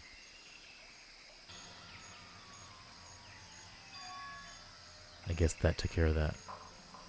But what the hell, man? It exploded? I had a bad feeling about that body, but I never imagined it would explode. And now the body... It's burnt to a crisp. That's beyond well done, man. Don't compare it to a steak. I've never been able to eat steak again. But now that the body's charred, I really have no idea. How are we going to find out who it was? Who isn't here right now? Huh? What? If we consider who's not here, that will quickly narrow down who it must be. There's only one person missing. It's Kyoko. Kyoko? Then that dead body is Kyoko? No, that can't be right. Calm down. I didn't say it was Kyoko. But I mean, who else? There is one other person. The mastermind. What? The mastermind? Come on, there's no way the mastermind got charbroiled. Get serious. I agree, normally the idea wouldn't be worth considering, but I have a reason to believe it may be true. The mastermind being dead would explain that other matter, wouldn't it? Monokuma can hardly move around if its master is dead, right? They also didn't announce that they were at a dead body when they all went in there. But that corpse is a girl, right? It doesn't make any sense. I mean, remember that what Alter Ego said? So that same person may very well be the mastermind who planned this all out, and according to the files, the headmaster is a man in his late 30s. That seems possible, even likely that he's somewhere in the school right now. He said the mastermind is some middle-aged dude, right? Which the corpse obviously isn't. Then that could mean the mastermind isn't the headmaster. Is it the teenage girl Kyoko told me about? The ultimate despair? Huh?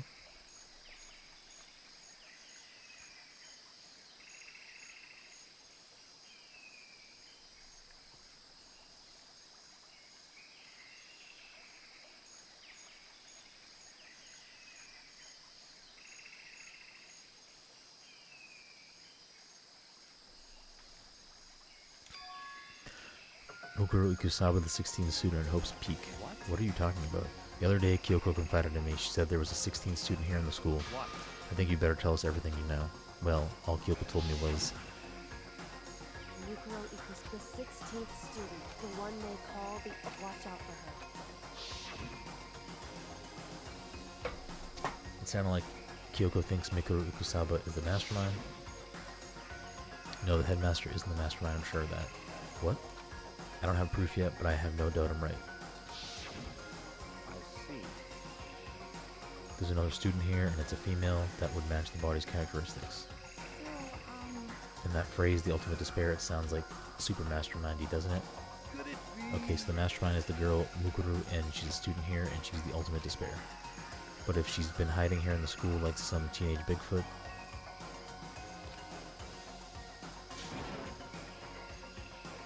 How'd she wind up burnt to a crisp? None of this makes any sense to just suddenly show up and then die. I think we better take a closer look at the body. There may be some clues to help us figure out exactly who it is. Wait. What? What? Aren't we forgetting something, you know, Toko? Oh yeah, she totally got blown up. Forget about her, I'm sure the explosion vaporized her. Oh, she survived. Oh, she survived. Huh? What just happened, Master? Stop talking. You declared the whole world to hear that you would never again inhale a single molecule of oxygen.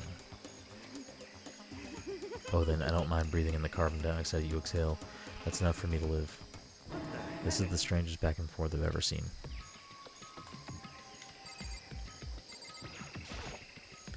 Right now I have to focus on the body. Okay. I should take a close look at the body one more time. Watch yourself, Mukuro. She may be dead, but she's still a girl. Don't worry, I don't plan on touching the body that too much. I'm not Kyoko after all.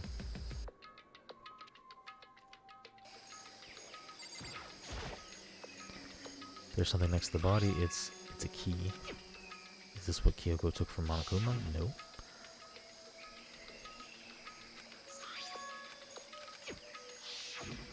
That's right, the key she stole was shaped like Monokuma. This isn't anything like that. Then this key is... What? What is it? Did you find something? Yeah, this was on the ground in her body. I'd never seen this key before. What could it possibly go to? So even you don't know then? But Kodo, I'm going to give you a very important task, huh? I see. That key might give you access to certain areas we thought were locked. You mean So in the other bio words, lab, the data center, the headmaster's room, and the dorm rooms on the second floor. It's in your hands. So I'm your errand boy now? I mean, it looks like it's a data center key, if I had to guess. I mean, we're up here, so I'll check the biolab, but just based on the design of the key, it makes me think it is a data center key.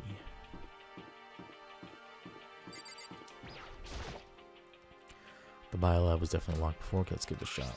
When I insert the key, I found the garden into the keyhole. The key isn't even close to fitting, which means the key doesn't go to this room. Yeah, it's gonna be my guess that it is the data center.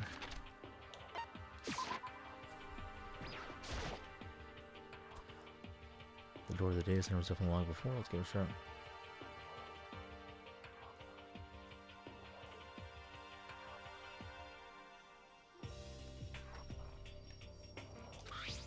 When I went to insert the key, I found the garden in the keyhole. Click. It fits. Then this is...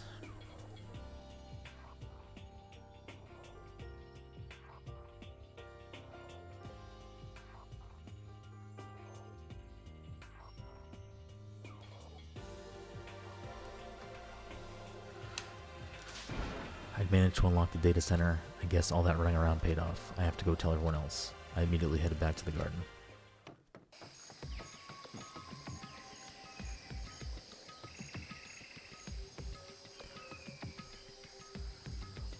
So you're back, how'd it go? I found out which room the key goes to. It's the data center down on the fourth floor. Then we can get into the data center now? Interesting.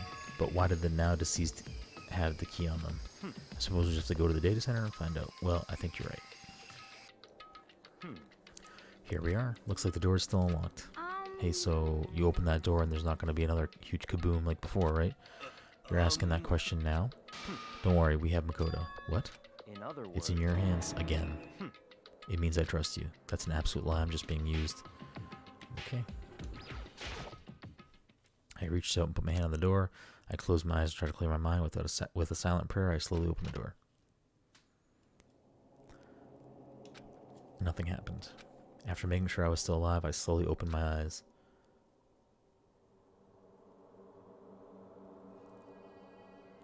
In a word, the room was strange. I mean, all the rooms up till now were strange, but this room had a special kind of strangeness. It wasn't a surface fear. Like the rest of the school here, the fear was lurking beneath the surface. The room was filled with that kind of dread. Hey, that's... Hiro extended a trembling and pointed.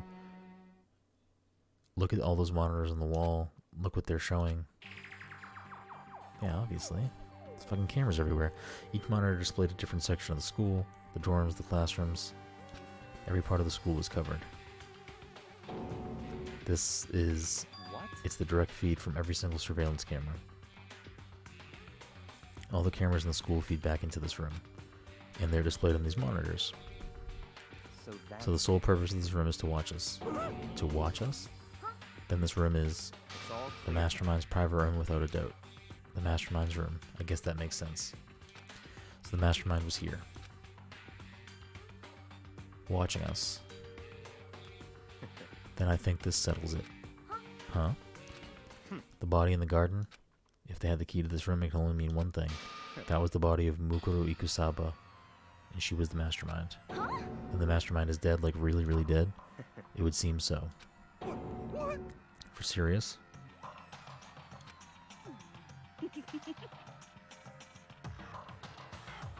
It's too bad they had to go and die before Master could kill himself.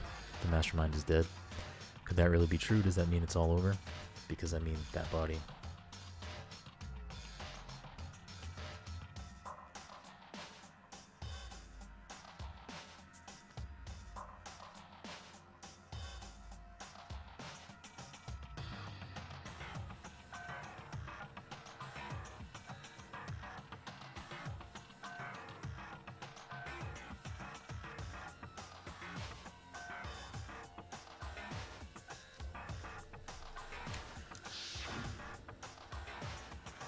Whatever happened, they obviously didn't die a natural death. So who was it that?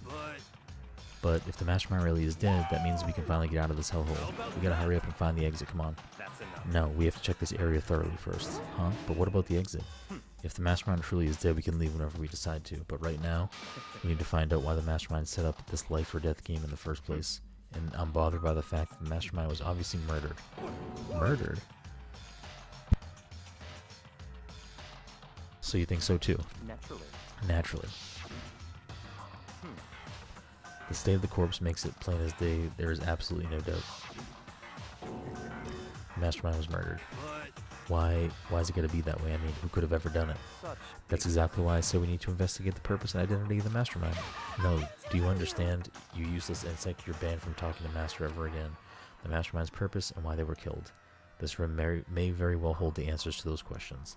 After all, the mastermind must have spent who knows how much time here. Okay then, let's begin our search. It's time to uncover the true identity of the mastermind.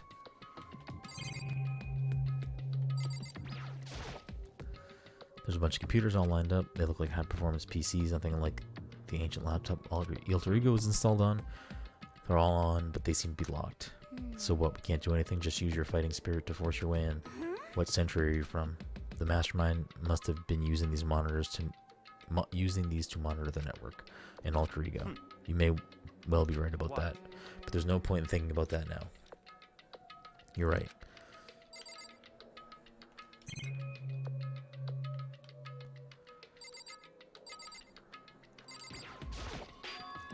This door's kind of creepy. It's got a picture of Monokuma on it. What could be inside? No luck. The door's locked, huh? What if we use that key that opened this room? Let's give it a try just in case. Nope. Won't even fit in the keyhole. Oh. Well, don't worry about it. Everything's fine. The mastermind's dead, right? So nothing's gonna happen to us. Yeah, I guess you're right. I can't stop thinking about the door with Monokuma's picture on it, but worrying about it isn't gonna do me any good. Hina's right. The mastermind's gone, so there's nothing to be afraid of anymore.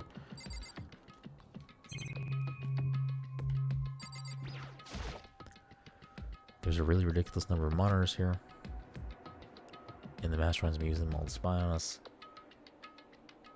As long as I have this, huh? Look at Master go. It's like a feast for the eyes. How much is my monthly membership?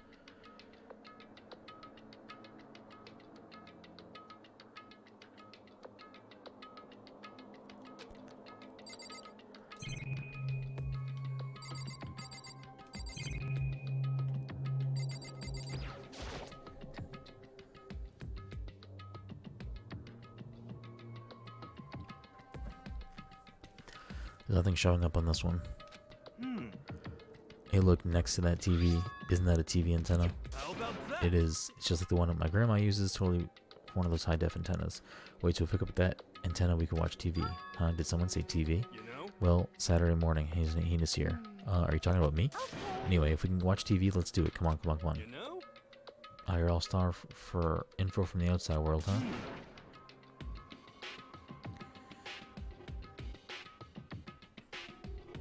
Alright, let me work my magic and you'll be quantum leaping your way to TV land before you know it. I mean, I get the reference, but what's he talking about? You know? Oh. What's wrong?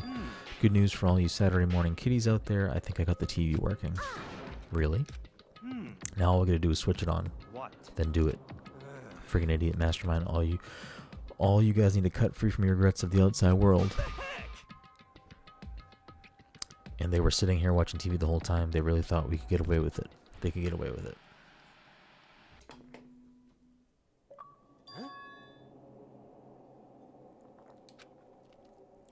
It's the feed coming from their surveillance camera monitoring this room, isn't it?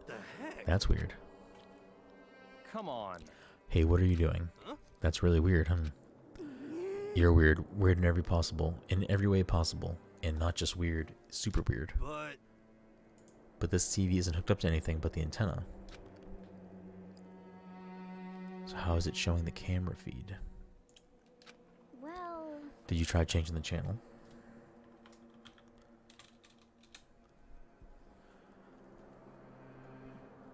Mike, it says you're here in the chat. If you are trying to not have this game spoiled for you, I'm on chapter 5, so you should definitely leave if you are trying to not have this spoiled for.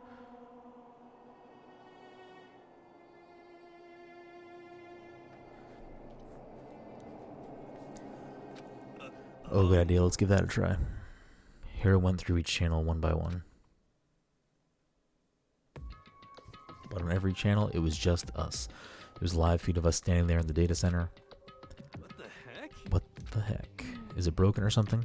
Could it be? No, there must be some kind of trick to it, some weird setup. A trick? What kind of trick? Actually, I'm not sure, but... Huh? What? Been a while, you friggin' bastards. Monokuma? How? You're supposed to be dead.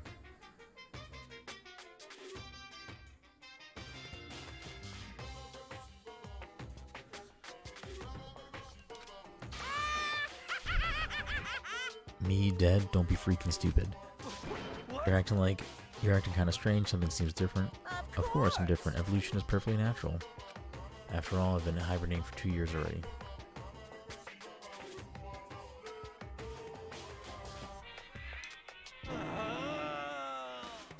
Not even. It's been like a half a day at most. How are you alive again? Oh yeah, that's it. The look in your faces right now is sublime. That's what I wanted to see the moment you went from hope to despair. Don't tell me you pretended to be dead all for this moment. Why would a bear pretend to be dead? You're the ones who should pretend to be dead when you see a bear. I mean, that's totally laughable. It makes me laugh. I'm gonna laugh now. Well now. And that's that. Well, it's almost time to cut off your past so full of hope and begin to despair of the future ahead of you. That sentence was a lot. I want you to all have way more fun in this killing game. You can't be serious. We have to keep going. No. We're supposed to get out of here. Get out of here? Are you still supposed to getting out of here? How do you not get it? There is no getting out of here. And besides, this isn't life. This life isn't all bad, you know. I mean, there's stuff you won't like about life no matter where you are. Are you serious? This place is the worst. If it's the worst, does that mean you're in despair? Well now. I'm pooped for all that laughing. I guess I'll just get to the point now. The point? You guys really struck gold when you found that TV. Yes, indeed, that TV is an essential part of your school life here. What? I knew it was hiding a secret of some kind. But I connected the antenna, so why is it just showing us the surveillance feed? Look how attentive they are now. Well then, I'm gonna let you in on a blood-gushing secret and tell you about it. That TV is absolutely without a doubt displaying the signal coming in on the antenna. Huh? But what does that mean? It's displaying the signal, but it's just us standing here. You're so stupid, don't you get it? Fine, I'll just tell you. This killing game is being broadcast live to the entire world. It's the most popular thing on TV. I fucking knew it! I fucking knew it! This killing game is being broadcast live to the entire world. It's the most popular thing on TV. Doesn't matter how many times he says it, I don't know what it's supposed to mean. I mean, even if I understood the words, I'm not sure I understand the deeper meaning. Broadcast live to the entire world? What kind of bad joke is this? It can't be. Have they taken over the airwaves somehow? The camera feed is being broadcast? No way, that's impossible. That kind of overconfidence is a major weakness in your crisis management system. You know that? All you need is one weird trick that I found, and hijacking the airwaves is easy mode. Are you being serious right now? Of course. I heard of kind of creaking, but the sound was coming from my own mind. Like a boat tossing in the ocean from my mind had begun to creak and groan. Hey, Everything has a meaning, you know. All those hints I gave you, all those tantalizing tidbits about the school's mysteries, even me luring you here right now, why would I do any of that without a reason? It was all for my captive audience to show them true despair like they'd never seen it before. I became the director of a despair-based production. This is the ultimate reality show, the best in despair entertainment. You're lying. If this was on TV, the police and everyone else would be going crazy. Yeah, there's no way they wouldn't have tried to come and rescue us. What if they already did, huh? But then again, it's not really any of their business, right? Sure, some people might yell at their TV to try and warn you, but who would actually come here to help? Don't you think that's possible? I don't really know personally, though, so whatever. This can't But be. to take control of all communications like that, you need some an astronomical amount of resources. Yep, so how could things have come this far? Well, that's a secret. There's something you all need to do first, remember? What? Yeah, duh, there's a little bit of business of...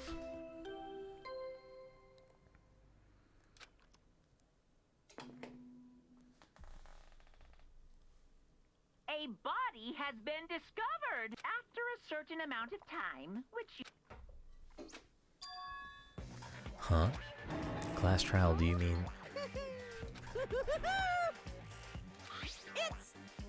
Monokuma file! Heart-pounding excitement! Okay, things are gonna get pretty crazy from here on. You're in for a heck of a ride. I can't wait.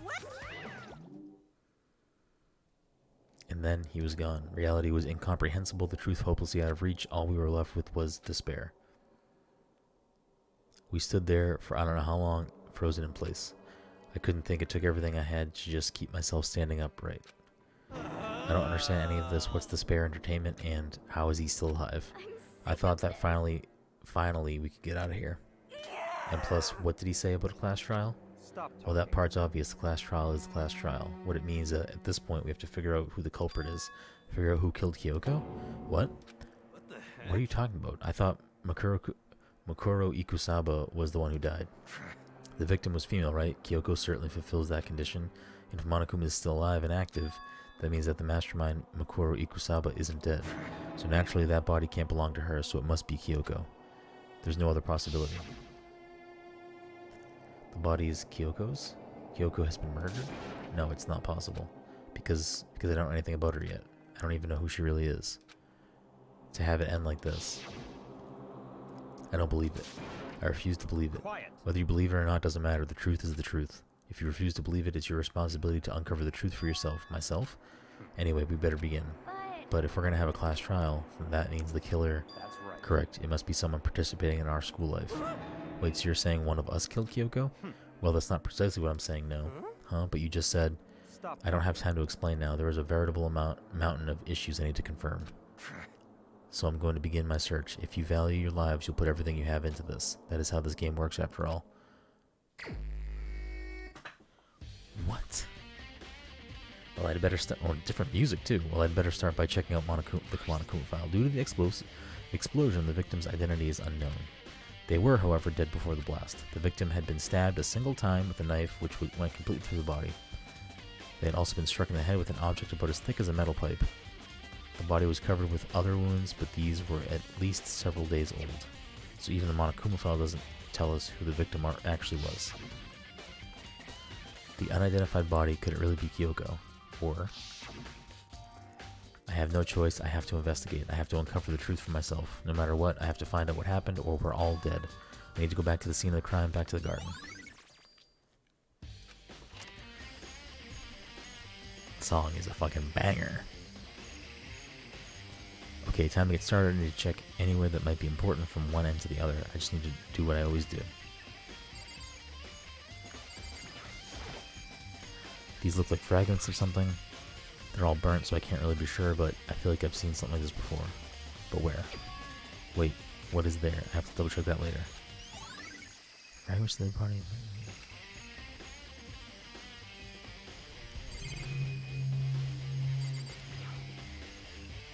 If I check the body more thoroughly, maybe then I'll find out for sure if it's Kyoko or not.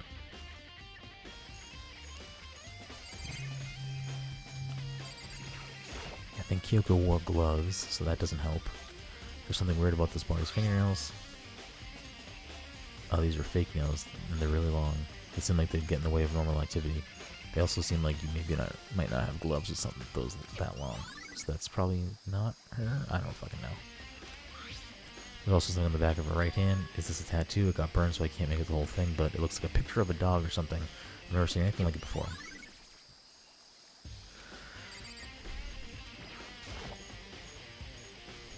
The white jacket the victim was wearing got totally burnt up.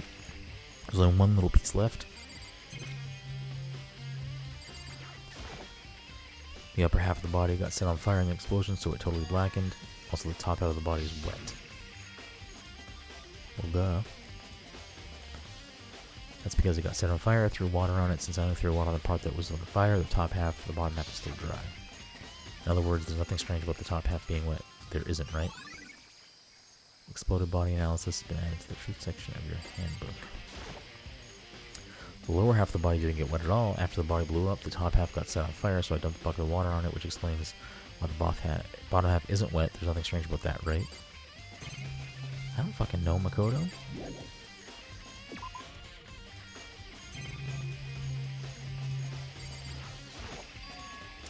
There's a knife laying on the ground. Is this...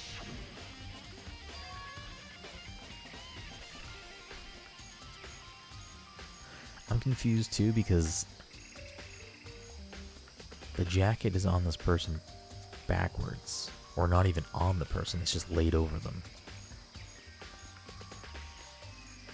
I'm so confused. It must be the knife that was stuck in the body. The force of the explosion must have thrown it over here. The Monokuma found that the knife went all the way through the body from the front to back. Does this mean the knife is actually what caused the fatal injury? Either way, this knife looks really familiar. Wait, is this... Yeah, see, the jacket's different here. That's it. It's the knife that person was holding. This is getting really weird. There are just too many strange coincidences. Whoever the person in mask was that attacked me last night, they were holding that knife. And the same knife used to stab the same mask that attacker we found here. Okay, so if the knife went all the way through from the front to the back, this looks like it's the front of the person's body, but it's the back of the jacket. I don't understand why they're wearing the jacket backwards. So maybe this masked person got stabbed because when they attacked, I was in a kind of trance. Maybe I reacted by grabbing the knife, and maybe then, and if this really is Kyoko, it would mean Kyoko is the one that attacked me. But why the mask? I just don't know. I don't remember anything clearly from last night. No, it can't be. There's no way. Yeah, don't fucking tell anybody about last night just yet. Let's go in here.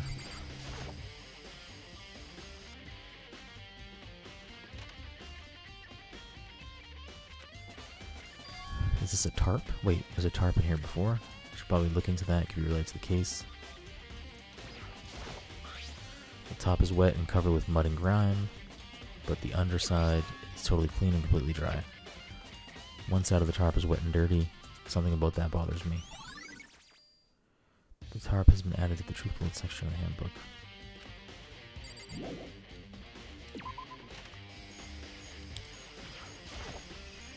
I remember there were some chickens in the chicken coop. There's a chicken missing. What's going on, Mukuro? Oh, glad you're here. Listen, do you remember how many chickens there were in here? Of course, there were precisely 5. Oh yeah, right. What's wrong?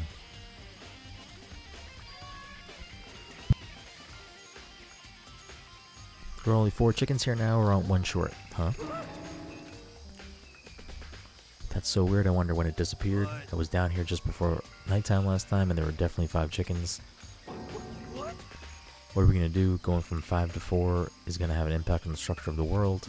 It's like a jigsaw puzzle. Even if a single piece disappears, the entire world will remain unfinished. I did my best to ignore Hero and focus on the problem at hand. Why did one of the chickens disappear? Could it be related to the case?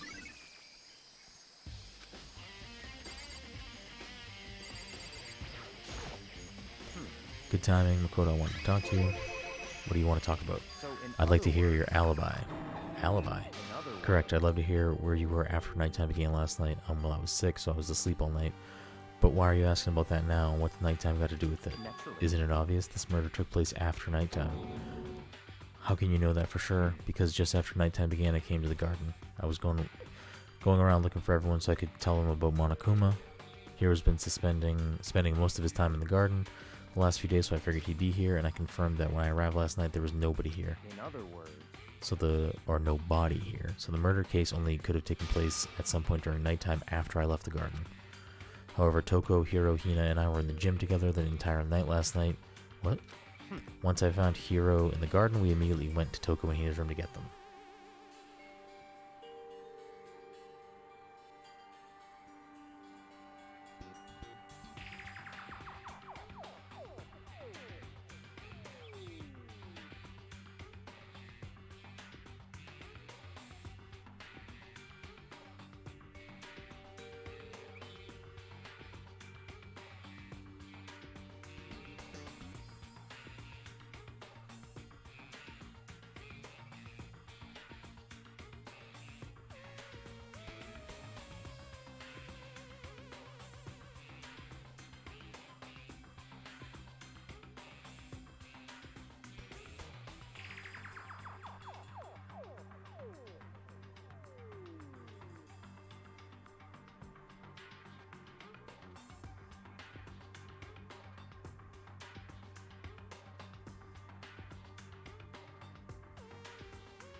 Once I found here, blah, blah, blah. At that point, we all went to the gym and began dismantling Monokuma. As a precaution, we made sure not to go anywhere alone. We even went to the bathroom in pairs.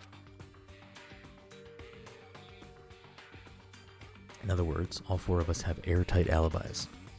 The only one who don't have alibis are me and Kyoko. That's right. If the victim really is Kyoko, then I'm the only one without an alibi.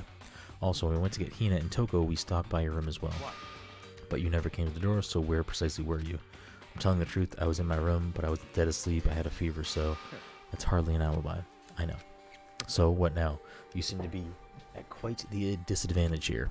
I'm the only one without an alibi. That's really bad, isn't it? Byakuya's account has been added.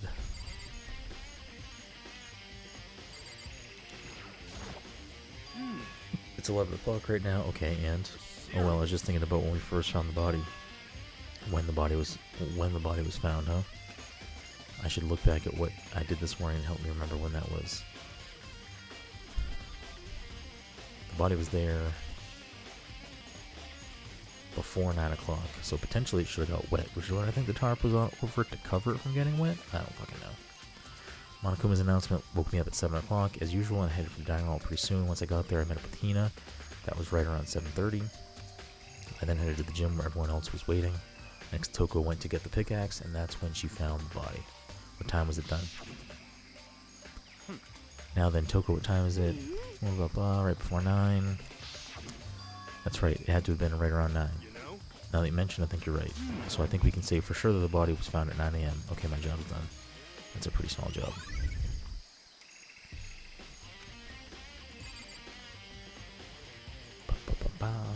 Okay.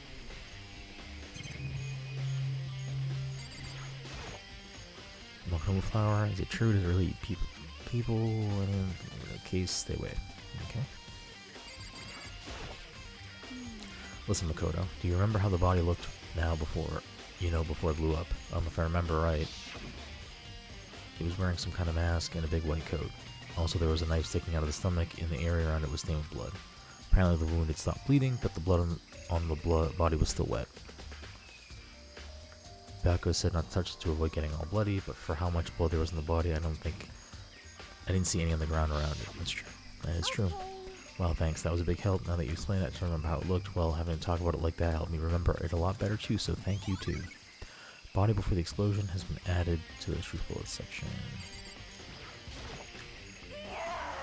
So, who does that body belong to? Whoever it is, I'm not going to look. I don't want to faint anymore.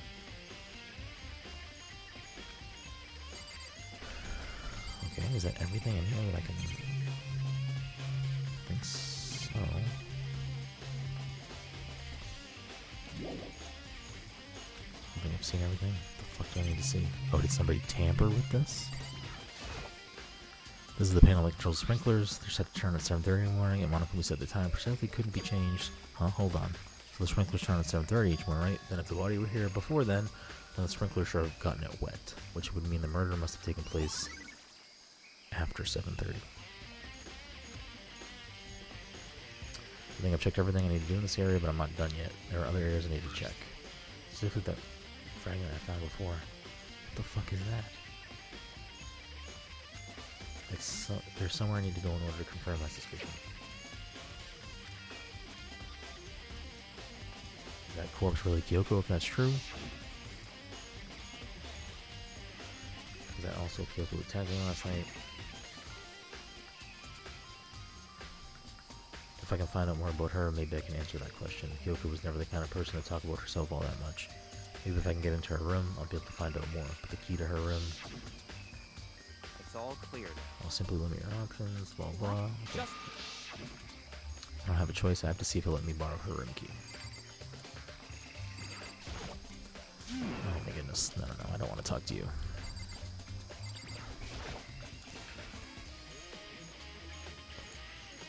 Hey, Byakuya, if you do come up with an alibi, I'd be happy to hear it later. The class trial. Oh no, it's not about that. You have the key to Kyoko's room, right? I was hoping I could borrow it. I'm afraid I can't take that risk. You're the prime suspect after all. Of course, if I were to go with you, that would be a different story. Then will you go with me? Sorry, I have my own agenda to take care of. Find me again later and we'll see. Huh. Come back later, huh? Okay, then in the meantime, I should look around somewhere else. Maybe I should check out that one area. I don't know what that fucking one area is. I don't know what that piece is supposed to be.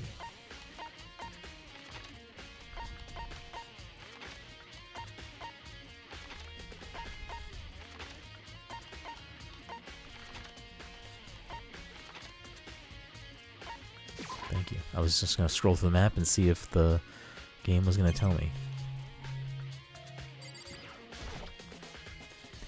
Monokuma is laying dismantled on the floor, but I figured it wouldn't be here. You know? Oh, it's the bomb. Okay. I just found something. What is it? It's what? A bomb. There's one installed in every Monokuma robot, I'm sure. A bomb. And the bomb went missing. There's no doubt about it. The fragments are found in the garden.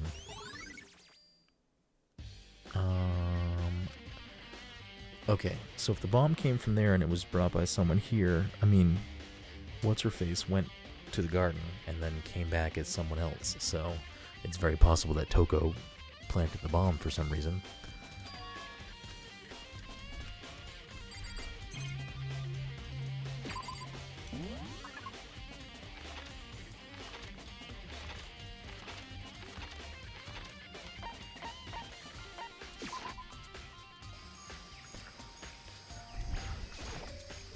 You think you can go soon, Byakuya? You wanted to check out Kyoko's room? Very well, let's go.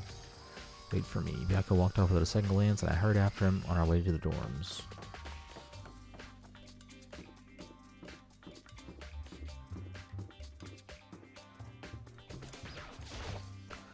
Can't unlock it myself. Yeah, he's right here. Well then, here we go. Byakuya took out the key and slid it into the keyhole and click. And it opens. Looks like it, thanks.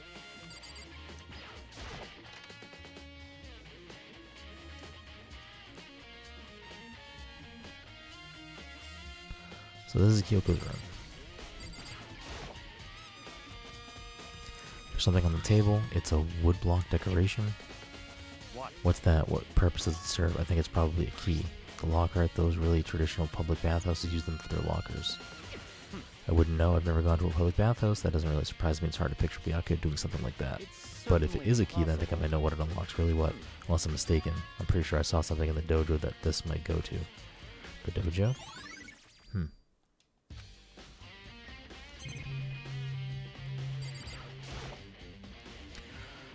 Instruments, as far as case is concerned. Check the bathroom, I guess, before I try to leave. There's a bathroom. She might have certain articles hanging out to dry, but I don't look inside. Okay, I guess we can go to the dojo, maybe.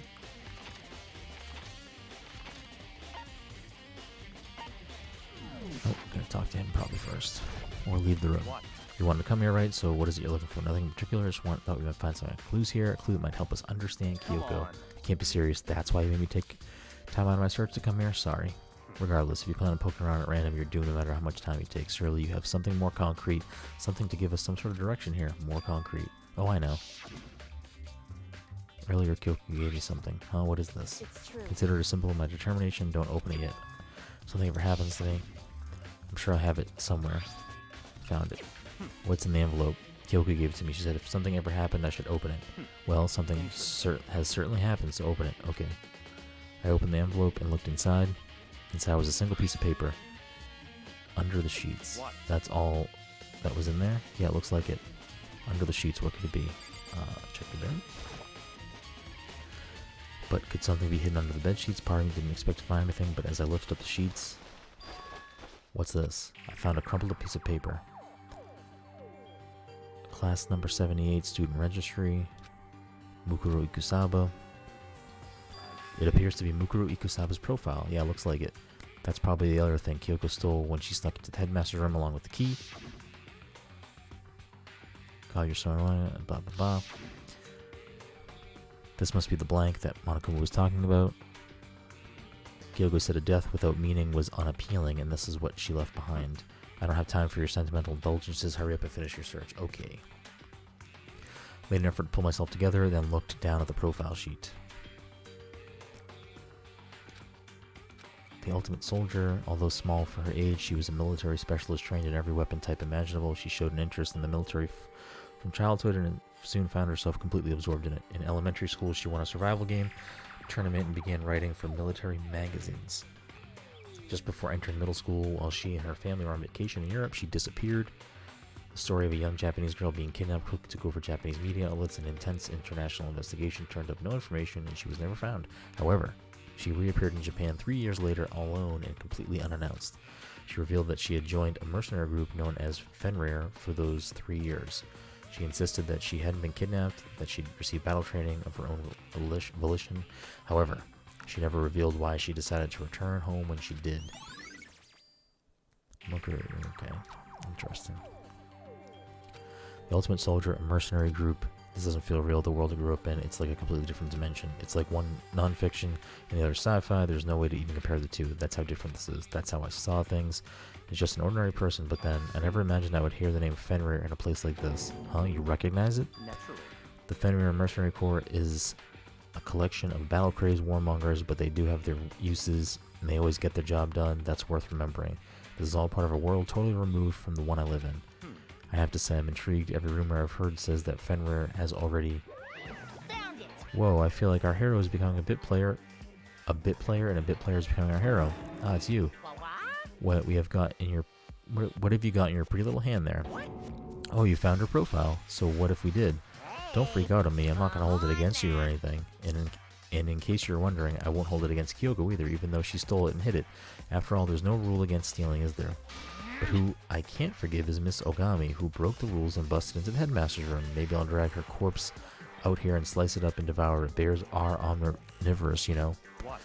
Our rule violations are really so unforgivable. You're quite adamant about those regulations of yours. Of course I am. A proper school life is built on the dedication to our organization and order, which is why even I, as a school headmaster, have to follow the regulations myself. Oh, so you're saying you have to follow your own rules as well? Absolutely. I can't have you complaining about how unfair it is now, can I? In fact, on the subject of fairness, would you like to know something interesting? It's about the one writing all the rules. They're actually one of the participants in this killing game. I don't think I ever actually told you how many participants there actually were, did I? I was thinking I should probably clarify that. Hey. When you all first got together in the main hall, back then, there were 15 people there, right? I think that first meeting may have led to a little misunderstanding among you all. A misunderstanding? Are you saying? That's right, there weren't actually 15 of you. The total number of students taking part in this killing game was actually 16. 16. Mukuro Ikusaba, the 16th student, the one they call the watch out for her. The 16th student, Mukuro Ikusaba. She's part of the school life. So the one making all the regulations is... Why? Did you say something? Why are you telling us this? Oh well, because... Like I told you, the killing game is desperately popular. You wouldn't believe the ratings. And since we've got so many viewers now, I wanted to make sure everyone was on the same page. I don't want to wake up to a hurricane of complaints and hate mail, you know? Yes, indeed. Makes sense? Well now. Okay, that's all you get for now. Oh, actually, I do have some revenge to get, so I have an extra bonus for you. Revenge? I want to get back at the sneaky Miss Kirigiri, so I'm going to share a little secret with you. Seriously? Hey. You know how she wears those stupid gloves day in, day out all the time? Well, don't tell anyone I told you, but she wears them to cover a bunch of hideous scars that she doesn't want anyone to see. What? Okay, now that's all you get.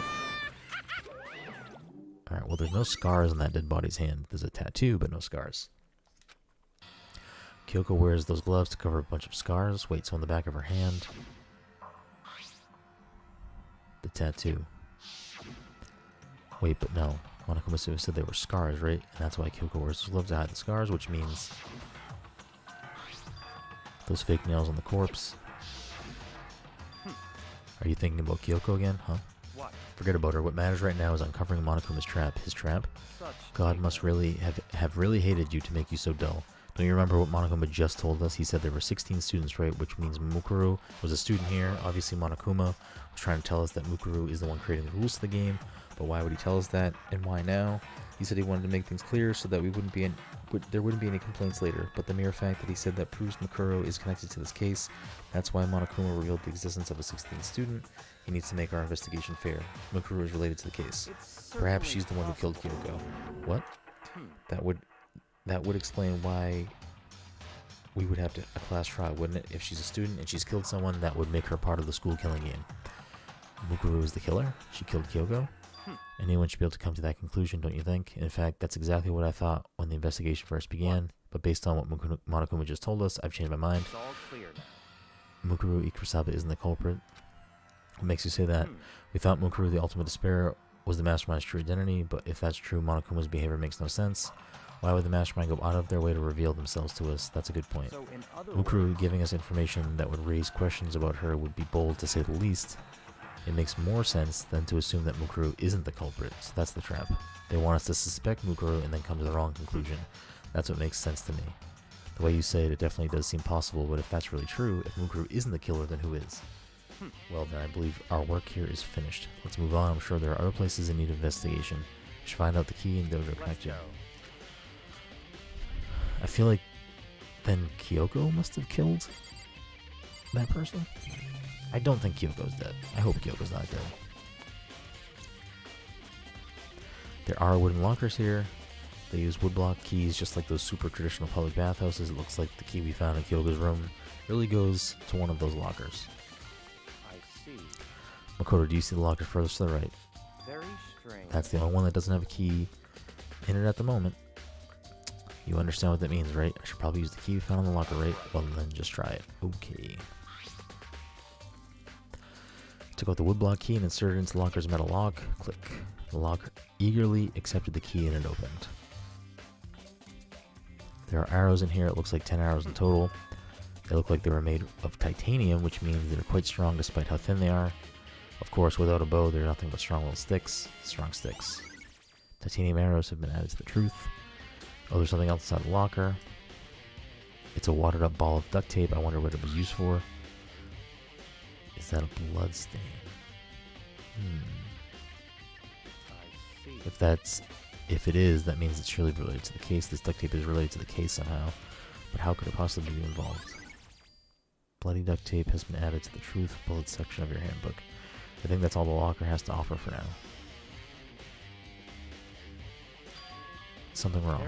It's very odd, don't you think? The locker was hiding items that were clearly related to the case, but how did the key to the locker wind up in the victim's room? Why? Or perhaps Byakuya? Forget it. Come on, we need to continue on to the next location. Huh? What next location? What? There's still something we need to look into. We need to do more research on Fenrir. Fenrir, you mean the mercenary group that Mukuro was part of? But how are we supposed to find out about that? Is it obvious we're in the school library, research, the archive? That's right, the archive is blah blah blah, all type of Let's go. stuff. Ugh.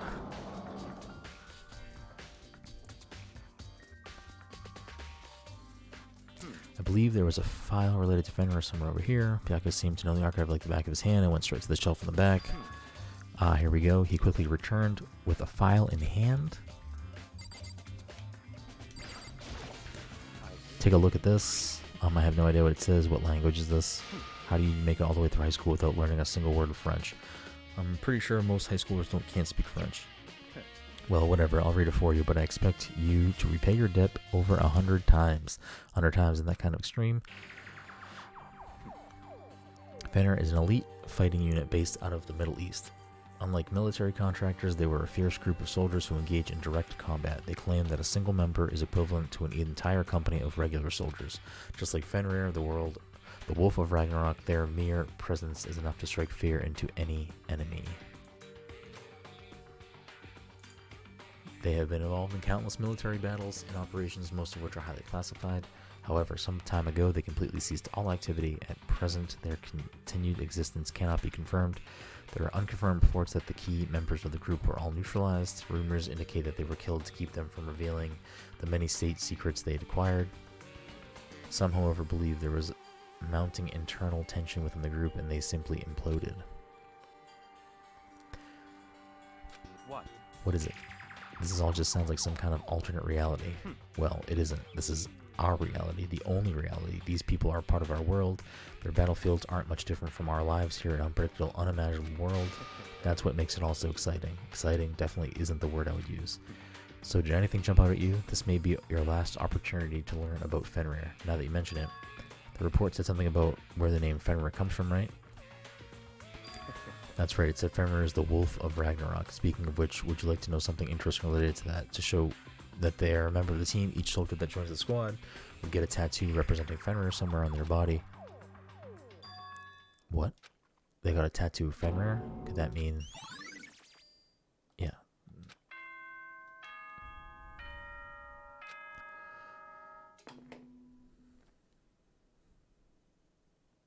Time is utterly silent, and yet it constantly assaults us.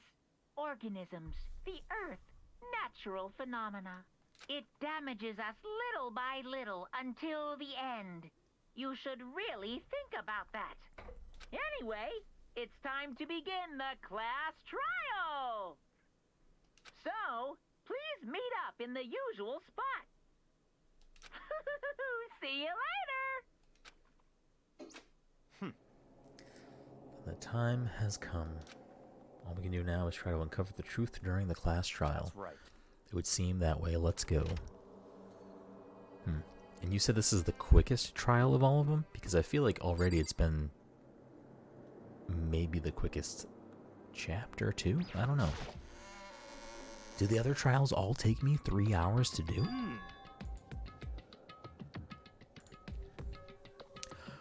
Whoa, Byakuya and Makoto showed up together. Where the heck have you two been? You just disappeared without a word. We were investigating, of course. How could you not figure that out by this point? Makoto's ranked high enough for you guys to go off together, just the two of you. What, are you jealous? Or are you making some kind of creepy fantasy up for yourself? What? Stop talking and brace yourselves to be here any second. Any second. He could show up at any time. When I imagined what was about to happen, I immediately tensed up and prepared myself, but we stood there for 5 full minutes waiting for something weird to happen, and then 5 minutes became 10. What's going on here? Why hasn't Monokuma shown up yet? Maybe he died again? What should we do? Should we just keep waiting here, or what? Did I scare you? Come on. I demand an explanation. Why did you waste my time and make me wait like that? What? I made you wait? You've got it all backwards. You're the ones making me wait, huh? In other words, I'm waiting for everyone to arrive. We can't start till everyone's here, can we? What are you talking about? Everyone is here. We've all been waiting for you. Sorry, but you're wrong. But I've been waiting 10 minutes now, so it's okay if I punish the one who's making us all wait, right? If we all agree it's a violation, I'll arrange punishment right now. If it's me you're waiting for, I'm here. Then we heard that voice. We all spun around to look. Hey, I'm here and no rule's been broken. Kyoko, you're still alive. No, that's all a ghost. Stop talking. If you want to fight, do it at the class trial. You need to save some of the fun for later, right? What? But is it okay that there's no particular penalty for being late? is that I made it here just fine. What school regulation did I violate? Am I wrong? You're so selfish, so spoiled. You're right, there's no penalty officially, but I bet you'll be sorry later. No, I'll make sure you're sorry later. Anyway, hustle your butts onto the elevator. I'll be just one step ahead of you. When Monokuma was gone, we all rushed up to Kyoko. Kyoko. So you really didn't die? indeed? Of course I didn't die. Thank God, I'm so glad you're okay. Perhaps, but that's not necessarily a good thing for us. Huh? He's right, now we gotta deal with the ghost. I told you to stop talking. Let's go. Come on, let's just go. Whatever we need to discuss, we can do it during the trial. Without ever looking directly at Kyoko, Byakuya stepped into the elevator. Master, wait for me. Good call. Who knows what will happen to us if we take too long. I'll be happy when this trial is all over. One after another, everyone piled into the elevator, but I couldn't help myself. I had to talk to Kyoko before the trial started. Okay. I do want to point out that they got to a body that was supposedly dead. No alarm went off. Then the bomb blew up and still no alarm off. Didn't the alert not trigger until they were in the data center? So now I'm wondering if that was even a dead body. Listen, before we get started, I have to ask you, where have you been this whole time? You used that key of yours to get somewhere, didn't you? Correct. I went to investigate the second floor of the dorms. The second floor. That's right. There aren't any monitors or cameras there, so I was able to avoid Monokuma completely. Of course, I also missed his announcement because of that. I had no idea a body had been discovered. Then when did you find out? So Just now I finished my search and came back down just in time to hear the class trial announcement. I took some time to go over the crime scene first. I can't go to a trial completely uninformed, can I? So that's why you were late? however, I'm sorry, I kept you all waiting. But if you were on the second floor of the dorms, then what's that key you found goes to? wrong. Actually, to be precise, not quite. In other words, I use Monokuma's secret tool, which can open any lock in the school. What? just a second. Hey, what are you two doing? Hurry up before we get in trouble with Monokuma. Makoto. We can go over all the details after we get through the trial. Okay, Makoto, right now I just want to focus on surviving our current situation because this is probably the single most crucial moment so far for me. For her? That's a strange way to put it. The class trial is important for everyone, right? So why would you say it's a crucial moment for her? Bye. Well, if that's all. Seemingly unconcerned, Kyoko made her way to the elevator. I'm just overthinking what you said, right? Being the last one left to step into the elevator. The door slid shut. This time, the clunking was loud enough to hurt my ears, and the dread began to consume me once again. I can't imagine ever getting used to the mental pressure that comes with preparing for an execution. In that dusky darkness, nobody said a word. We just stood there, silent and still. After an immeasurable period of time, the doors opened without warning. A dazzling light penetrated every depth of my eyes, but it wasn't illuminating the light of hope. It was the blinding light of despair. I've been waiting for this. I feel like it's been forever since we got together like this. The time for pointless jokes and jabs is past. Let's get on with the show. And so the curtain opened up for the 5th time. A deadly judgment, a deadly deception, a deadly betrayal, a deadly riddle, a deadly defense, a deadly faith, a deadly class trial.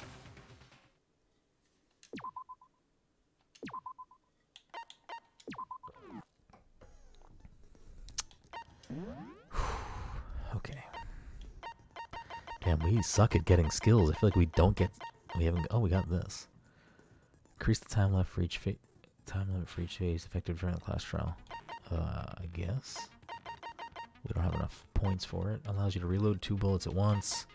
Increases bullet capacity effective during bullet time battle. Increases damage to the opponent when a statement is destroyed.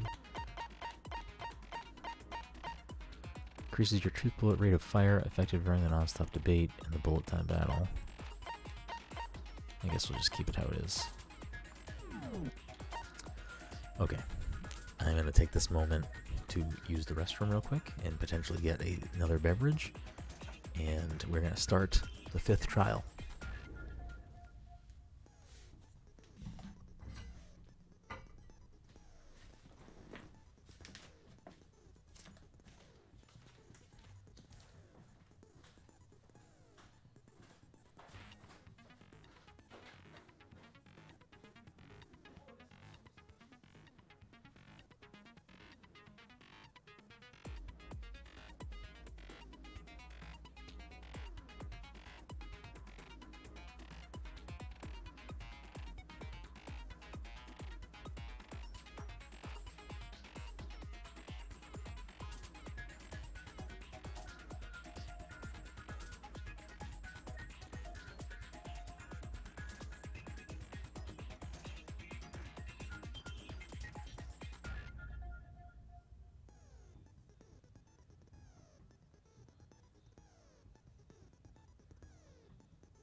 Got a hoodie on, so I'm nice and toasty. Got a drink, so I'm nice and hydrated. This is the opposite of hydration. I get a little pee break, so I'm nice and empty.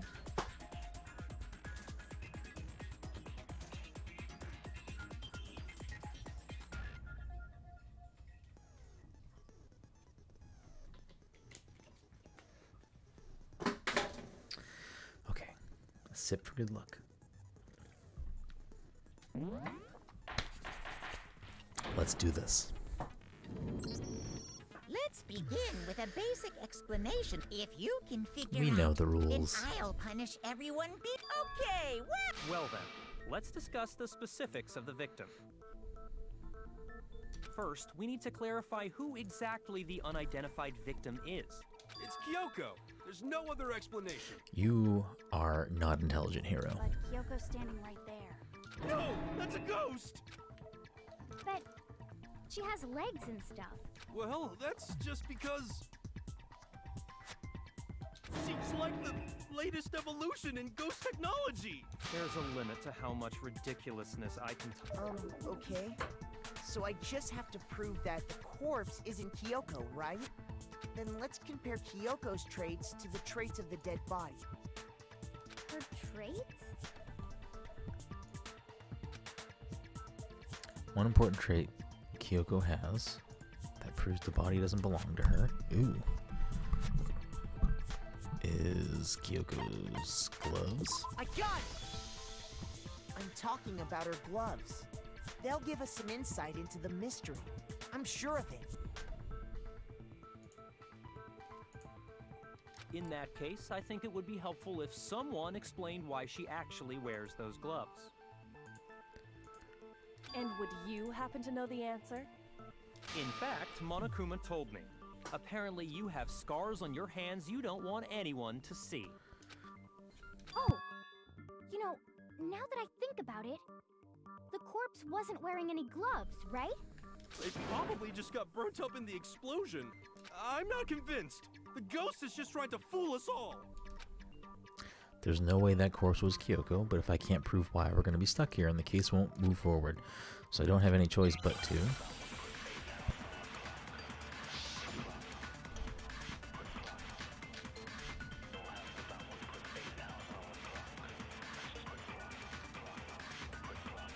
That Kyoko there is just a ghost. Impossible. okay, then prove it. The dead body wasn't wearing gloves.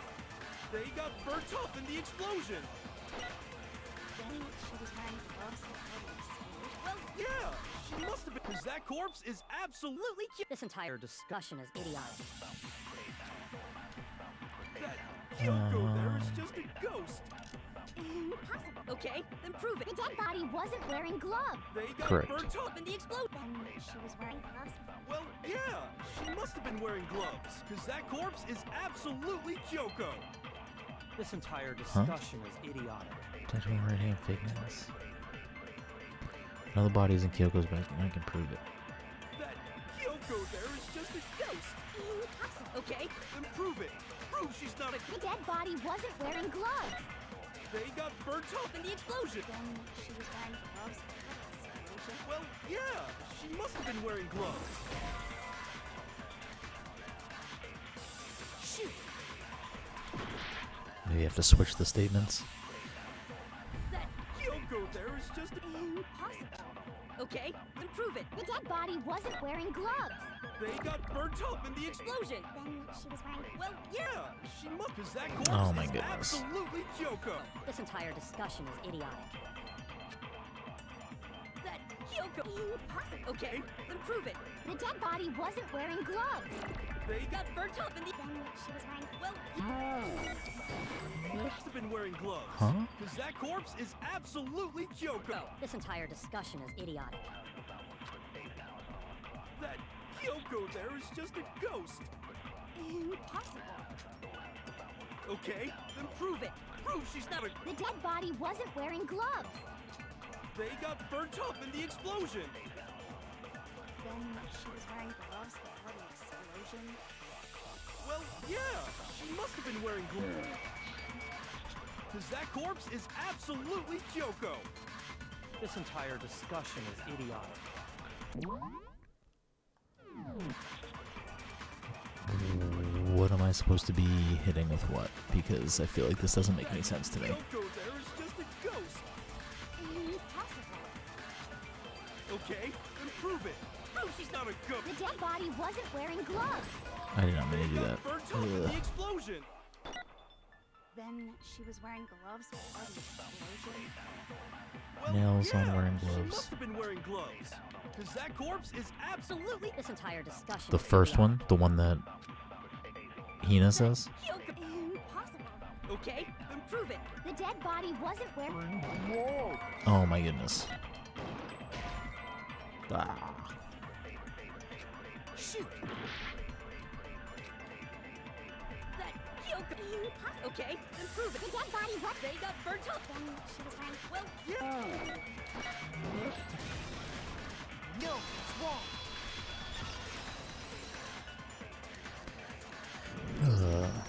No, there's no way the corpse was wearing gloves. Whoever it was, they were wearing fake nails, remember? I imagine trying to wear gloves over nails like that would have been a pretty big pain. Besides, Kyoko wears gloves to hide her hands. It'd be pretty weird for someone who's self-conscious about their hands. Also Wear- true. Jeez, man, you don't know women, huh? They're complicated like that. If anyone Also true. doesn't know women, it's you. Well, Kyoko, any thought? These gloves were custom made to the size of my hands to make sure they don't interfere with my daily life. If I wore fake nails, the gloves wouldn't fit properly. You could really just stop this whole thing, Kyoko, by taking your gloves off right now. Then that's that. The dead body doesn't belong to Kyoko. Which should have been obvious since she's standing right here. Okay, so then, who's the real victim? First, we need to figure that out. That's the first thing I said. You're the one who's been dragging us around in circles. Before anything, we have to identify the victim. Everything starts from there. Is it not clear who the victim is, unless someone here is impersonating someone?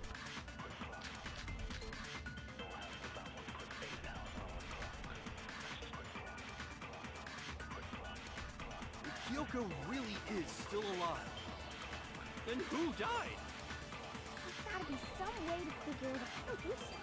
The face was scorched beyond recognition, and there wasn't any description in the Monokuma file. Well, if we can't identify the body, Then there's nothing else we can do, right? If Kyoko really Is still then who died? there's gotta be some. I don't think so. The face was scorched beyond recognition. How is that not? Shoot. If Kyoko really is still alive, then who died?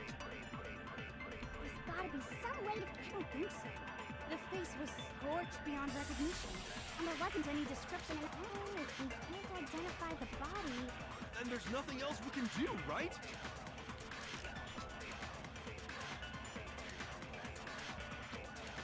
Is it tattoo on the final statement? Is that what we're looking for here? the face was scorched beyond, and there wasn't any description in the Monokuma file. Well, if we can't identify the body, Okay. No, it's wrong.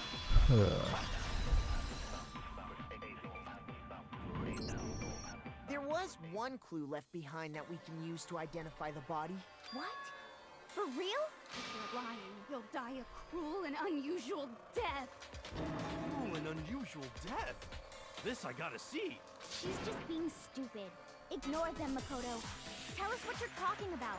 The key to figuring out who it was is the tattoo on the back of her hand. Oh, yeah. The design's pretty strict. Her master must have made her get it. To be like, you're my bitch. Seriously? They really did something that humiliating? No, that's not it. The identity of the victim is hidden within that tattoo. Oh, really? Compare the tattoo to other information.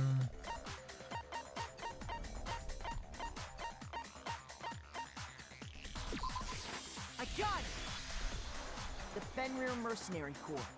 That's the name of the military group Mukuro Ikusaba belonged to. Okay, so...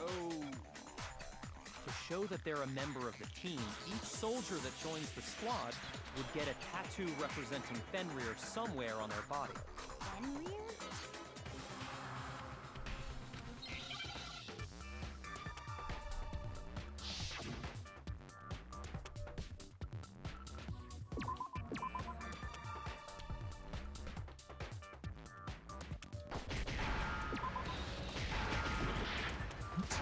I hit the F. Get out of here with that nonsense. Now I understand. The representation of Fenrir is a wolf. Fenrir, the Wolf of Ragnarok. It's from Norse mythology. A huge, world-ending wolf beast. He's the child of the trickster god Loki, and a female giant. Man, after all this time, we finally got a glimpse of the literary all-star. A wolf tattoo. Exactly. The body we found had a tattoo of a wolf, which means that person must have once belonged to Fenrir. So it must have been Mukuro. What? Hold on. Isn't she the one that was behind this whole thing? You sound surprised, but you're absolutely right. Yes, indeed. The trial this time is to solve the murder of Mukuro Ikusaba. Are you saying the mastermind is dead? Now we have to have... No. It means we were wrong in thinking that Mukuro was the mastermind at all. But I mean, being the ultimate despair seems like a pretty mastermindy title to me. Maybe we shouldn't have been thinking of her as the ultimate despair in the first place. After all, looking at her profile, I didn't see anything that would fit such a description. All it said was that she was the ultimate soldier. If I remember correctly, that other information came from Kyoko. That's what you told Makoto, right? So that means Kyoko got it wrong? Who was she? Who was Mukuro Ikusaba? She's been gone this whole time? And when she finally turns up, she gets killed. Usually when there's a scene where an important character dies, it has a lot more detail. So you're saying she wasn't an important character? Which would mean she was the same as us. Just another participant. Then who's the real mastermind? It must have been the Hope's Peak Academy headmaster after all. No, the headmaster has nothing to do with it. But how can we trust that? We already know your information about Mukuro was wrong. My information was not wrong. Okay. We're in the middle of a trial right now. Figuring out who killed Mukuro is first and foremost. Please limit all future prattle, chatter, and chit-chat as much as possible. Fine. Uncovering the identity of the mastermind will have to wait. But remember this. No matter what happens, we will find out who you really are. I stake my family name on it. I have officially decided to completely ignore all such attempts at provocation. Now then, just so nobody's confused, let me state this one more time for the record. The reason we're having a class trial is because a murder among the students has taken place. Hammer that point straight into your big ol' brains! What you're saying is that both the victim and the culprit are part of the student body?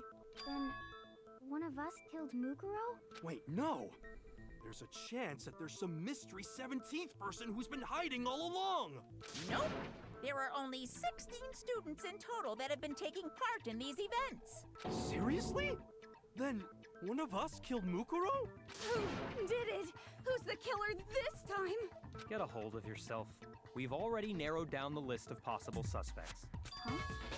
I'm sure you realize who I'm talking about, right, Makoto? Who the evidence points to?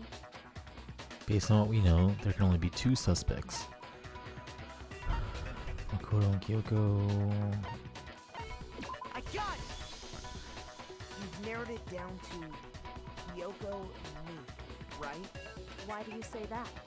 Allow me to explain.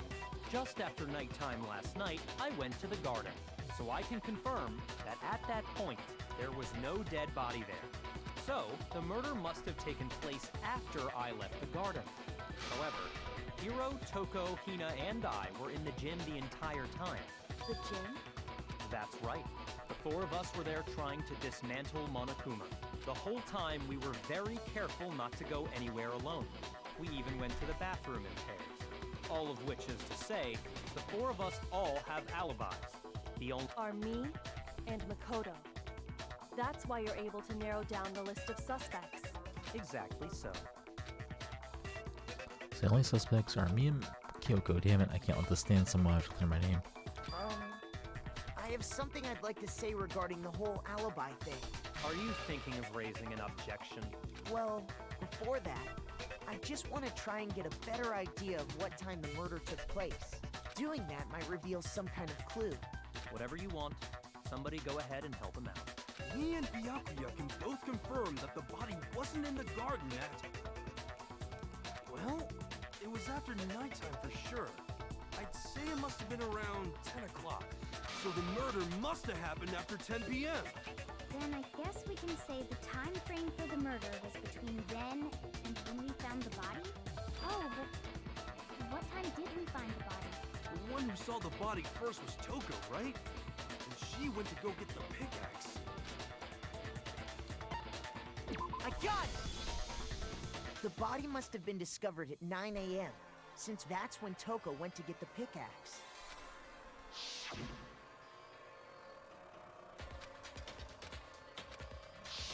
He's right.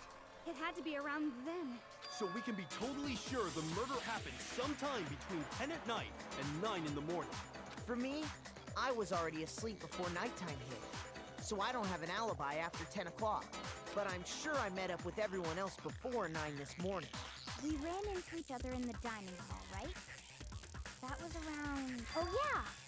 Right around 7:30. I remember checking right before I went in, so I... Which means from 10 p.m. to 7:30 a.m., you don't have an alibi. The murder happened between 10 and 9, and I don't have an alibi from 10 to 7:30. Okay, then it looks like the game has begun. If I can provide an alibi for that period, then I just have to prove the murder didn't happen during that time. I don't have an alibi. To do that, I have to make it clear when the body ended up in the garden.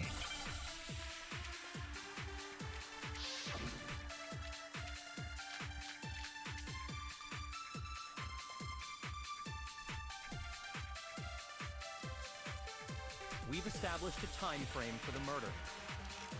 It took place somewhere between 10 o'clock at night and 9 o'clock in the morning.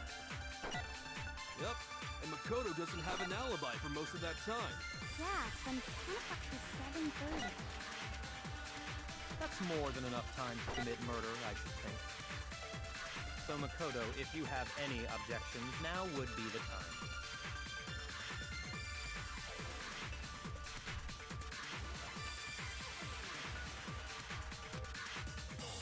We've established a time frame for the murder.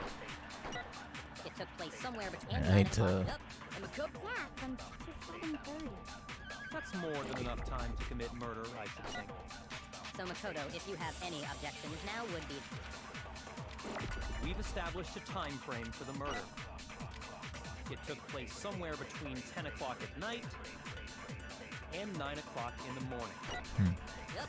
And Makoto doesn't have... Yeah, from 10 to 7:30.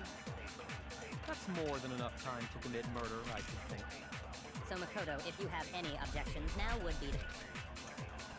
We've established a time frame. It took place somewhere between 10 and 9 o'clock. Yep. And Makoto... Yeah, from to 7:30. Oh my goodness. Shoot! We've established a time frame for the murder. It took place somewhere between 10 o'clock at night and 9 o'clock in the morning. Yep, and Okay, Makoto I doesn't need to have an switch the alibi time for there. most of that time. Yeah, from to 7:30. That's more than enough time to commit murder. I should think. So Makoto, if you have any objections, now would be the... We've established a time frame for them. It took place somewhere between 10 o'clock at night Oh my goodness. Shoot! We've established Is it a time sprinklers frame for the on murder. It took his place statement? somewhere between... Oh my goodness. No! Everything I just did was trying to make the same point. Actually, the murder couldn't have happened anywhere near 10 o'clock. It had to have taken place way later. And what makes you say that? Because of the sprinklers in the garden. The sprinklers are set to go off right at 7:30 every morning, right? So if the body had been in the garden before 7:30, then it should have been completely soaked. Oh, hold on. I remember this part perfectly. The body was wet. Dripping wet, in fact. Sorry, Toko, but you're wrong.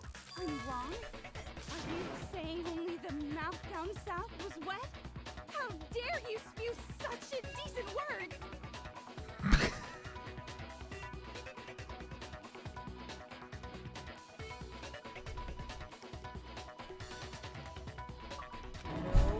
I'm saying that the body was wet, but not because of the sprinklers.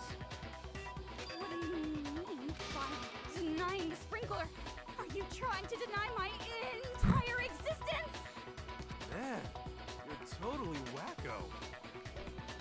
If you really think it wasn't the sprinkler, you'd better tell us why! It's proved that it wasn't the sprinklers that got the body wet. All I have to do is hit Toko with certain evidence that should do it.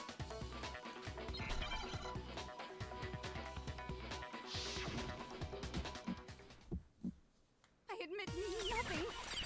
No! Enough! Are you trying to blame me? I admit nothing. No! Enough! Are you trying to blame me? I admit nothing. Oh my goodness, are you kidding me right now?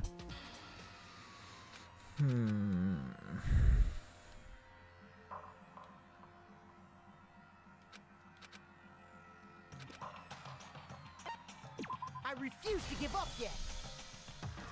Silly game.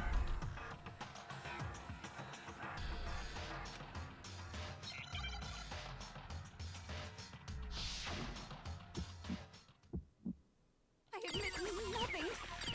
No! Enough! Are you trying to blame me? I admit nothing. No! Enough! Are you trying to blame me? I admit nothing. I'm right about this. I admit nothing. No! Enough! Are you trying to blame me? I admit nothing. No! That's enough! Are you trying to blame me? I admit nothing. I'm right about this. How can you... This should prove it.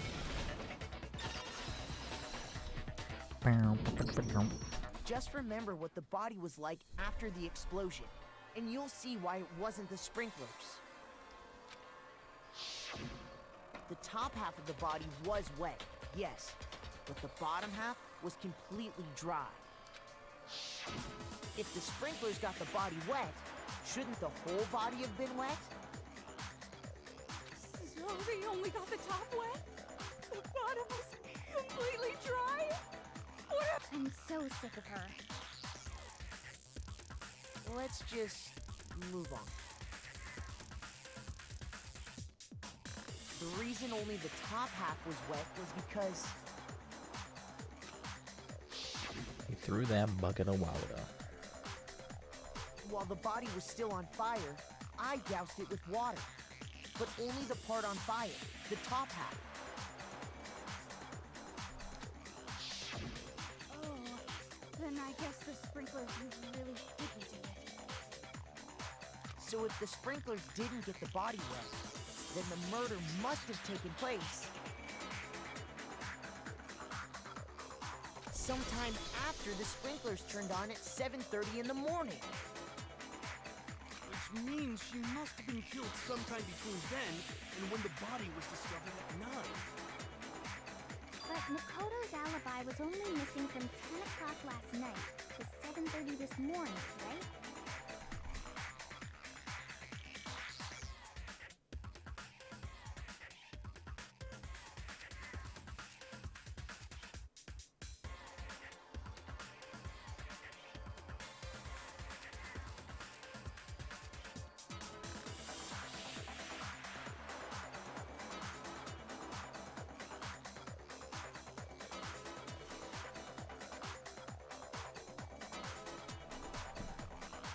there's no way Makoto could have done it.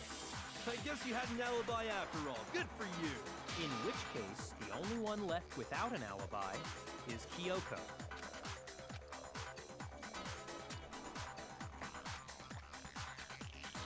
I'd just like to say one thing. If you vote for me and I die here, the mystery of this school will stay hidden forever. Which is why I can't let that happen. So are you saying you're not the culprit? Of course I'm not. I have no reason to kill anyone. This is a trap the mastermind has laid for us. A trap? We're this far into the game, and now you decide to blame me? Stop wasting time! Stop wasting energy! You really think your little trick is gonna work? Shut up, you! You got it, boss! Shutting up now! Anyway, Kyoko, you actually did have a reason to kill her. Huh? She did? She thought Mukuro was the ultimate despair. In other words, the mastermind behind everything. So she killed her to try and put a stop to all this. Isn't that right, Kyoko? But you made one catastrophic mistake. Mukuro wasn't the mastermind at all. And as a result, we were forced into another trial. Something I'm sure you weren't at all expecting. So, that was her motive? If she had a motive and no alibi, well then, I think it's pretty clear Kyoko's gotta be the culprit. I'm not the only one without an alibi. Makoto's explanation is still insufficient. Huh? The sprinklers didn't get the body wet, but that doesn't mean the murder happened when he said it did. What are you... Because you see, there is a way the body could have avoided getting wet. Interesting. I'm listening. All it would take is covering the body with a certain something to keep it from getting wet.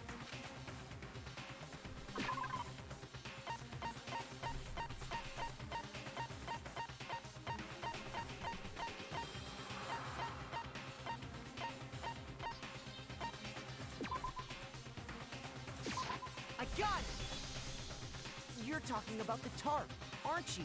You catch on quick. You're right. All you have to do is cover the body with the tarp, and that'd take care of the water. In fact, that's exactly what the killer did. The dirt pattern on the tarp can attest to that. Only one side of the tarp got dirty, because that's the side that got covered in water. The side that faced down over the body, meanwhile, kept perfectly clean. This proves that the killer used the tarp to keep the body from getting soaked. But why would they go to all that effort just to keep the body from getting wet? Most likely so they could cloud the issue of when the murder actually took place. In other words, to create an excuse exactly like the one Makoto just gave us. Why would Kyoko say that? Why would she want to make me look like the killer? Oh, I can't think about that right now. The tarp. If it was used the way Kyoko said, the tarp must have touched the body, right? There was no blood on the tarp. Wait. Something's not right. And what might that be? Can't worry about Kyoko's motivations. If I don't do something, everyone's gonna think I'm the killer. I have to refute what Kyoko said.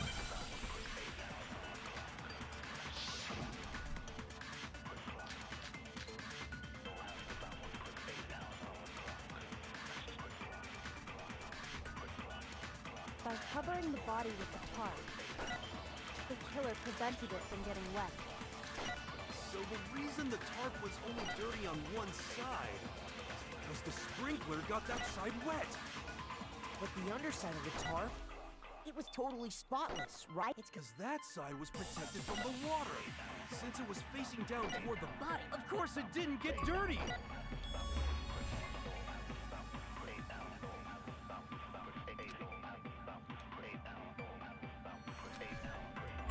By covering the body with the tarp, the killer prevented it from getting wet. So the reason the tarp was only dirty on one side is because the sprinkler got that side wet. But the underside of the tarp, it was totally spotless, right? It's because that side was protected from the water. Since it was facing down toward the body, of course it didn't get dirty.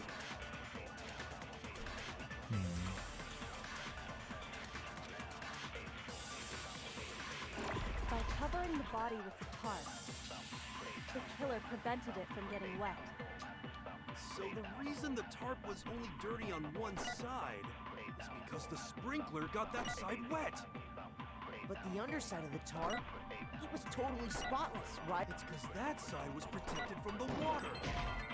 Ugh. Shoot!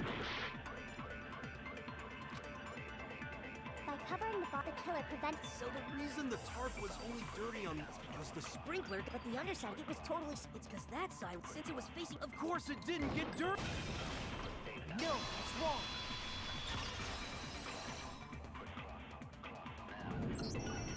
Actually, one side being clean is pretty strange if you think about it.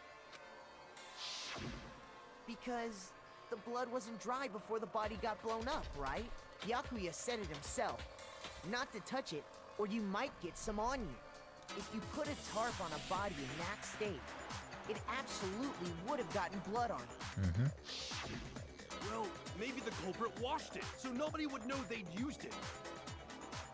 If they had, they would have washed both sides. Just washing the one side wouldn't hide anything.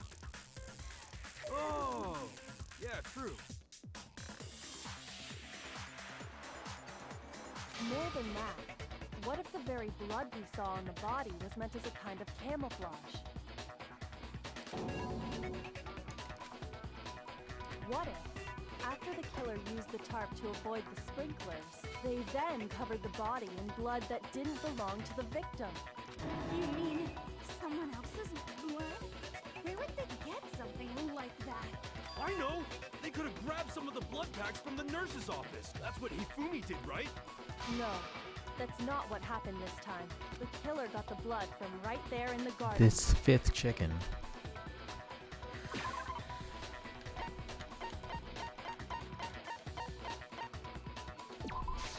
I got it! Could it have been chicken blood? What? Chicken blood?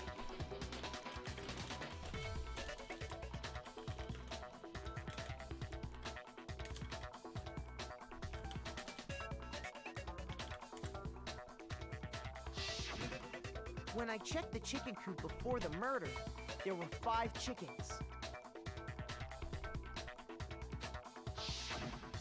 But after the murder, there were only 4.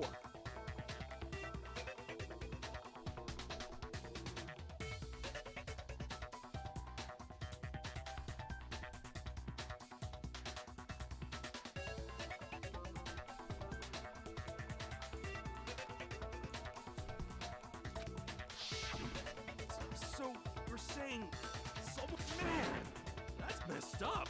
Killing a living thing just to do something like that is awful.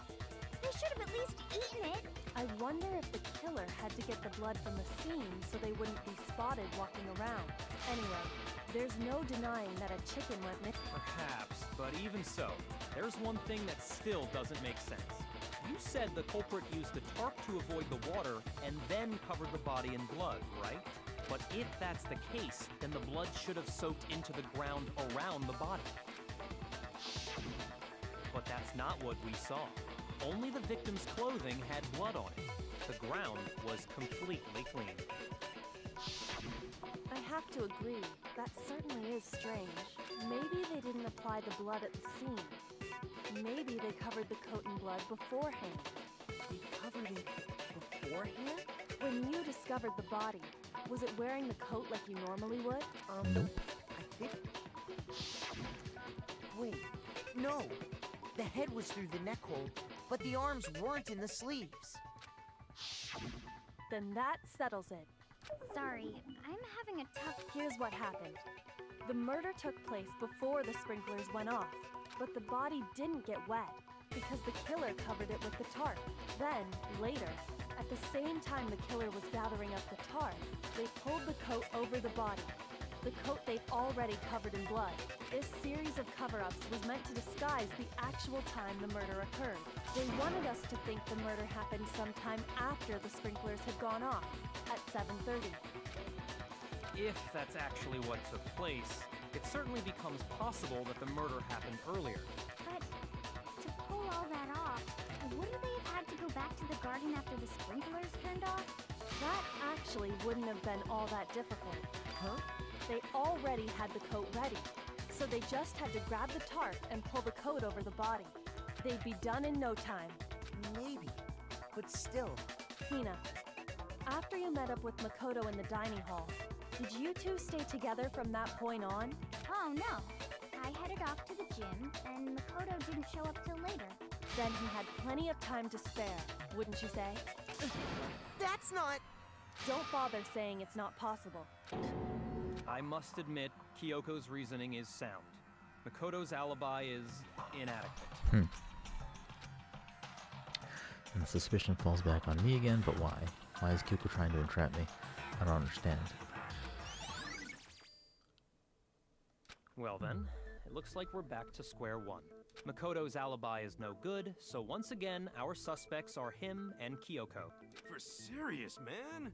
Which one of them did it? Hey, why don't we let luck decide? Let's flip a coin. 50-50 odds. Oh!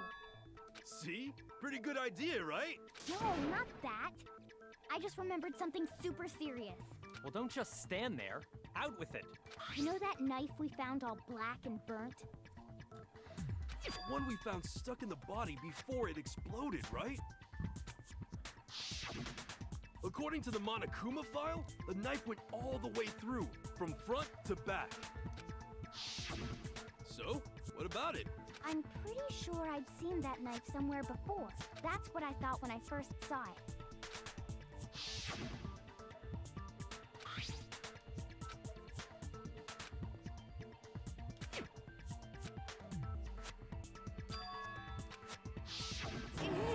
It's the knife we gave to Makoto?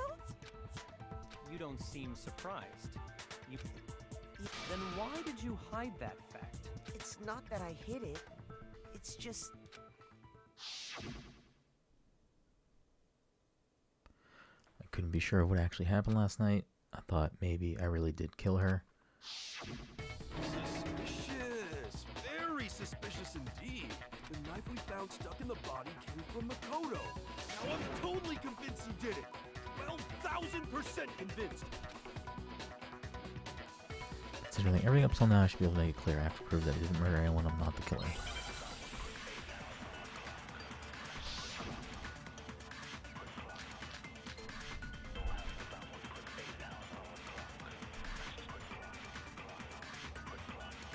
The knife we found flashed. It's the same one we gave to Makoto. It really is, isn't it? I was afraid of that. If he did have that knife before, that seals it. Makoto, just because I had the knife once, that automatically makes me... Well, Getting stabbed is what killed her, so there's no question. You took that knife of yours and killed her. What a horrible man you are, Makoto. The knife we found flashed. It's the same one we gave to Makoto. It really is, isn't it? I was afraid. If he did have that knife, that seals it. Makoto, just because I had the knife, that automatically makes me... Well, getting stabbed is what killed her, right? So there's no question. You took that knife of yours and killed her with it. What a horrible man you are, Mukuro. We've already established that the coat was put on the body after the tarp was removed, which means the knife was thrust through the coat into the body. The knife we found lodged in the dead body.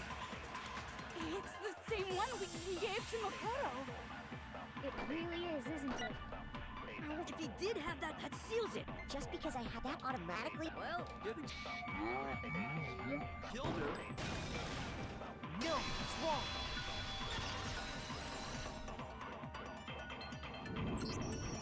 Wait, hold on. The stab wound isn't what killed Mukuro. That should be clear from the description of the cover-up we just heard. Lies! We never talked about what killed her! No, don't you remember? The killer covered the dead body with the tarp, and then put the bloody coat on it, right? In other words, the victim never wore that blood-stained coat until after they were dead. Okay, fine. So what? So, when we discovered the body, the knife had been thrust through the coat along with the body. Meaning, if she wasn't stabbed until the coat was put on, and she was already dead at that point, Obviously, the stab wound isn't what killed her. Maybe you stabbed her twice. Once to kill her and once to cover it up. The victim was stabbed twice in the same spot. No, there's no way that's possible. The exact condition of the body is written down in the Monokuma file. I got it! The Monokuma file clearly states that there was only one stab wound. Oh yeah, it sure did. Totally forgot about that. And the knife Was just another piece of camouflage set up by the true killer. They probably stabbed her to draw attention away from what actually killed her. Exploding the body afterward was probably meant to do the same thing. The explosion severely damaged the body, making it impossible to know what really killed her. It was all the killer's attempt to destroy all evidence of their crime. So they wanted us to notice the stab wound and then detonated the body afterward. They meant for us to latch onto the knife as the cause of death, then destroy any evidence proving otherwise. Oh, hey, I have a question. It kinda goes back to the beginning, but I think it was Toko. what's the deal with that explosion anyway? Why'd the body just blow up all of a sudden like that? If you bothered to put that lump of gray matter between your ears to use, you'd know the answer. Well, if you're so smart, just tell me. I'll tell you. I bet some unknown quantum particle caused an atomic level. I might be dumb, but even I'm not dumb. Go ahead, Makoto. Tell her or we won't make any headway on it. One explanation I can think of the explosion. It's either that or yeah, it's that. I got it! After the explosion, we found a tiny fragment of something on the ground near the body, right? That fragment reveals the cause of the explosion. Huh? You know, I feel like I've seen something like it somewhere before. That's only natural. Because, of course,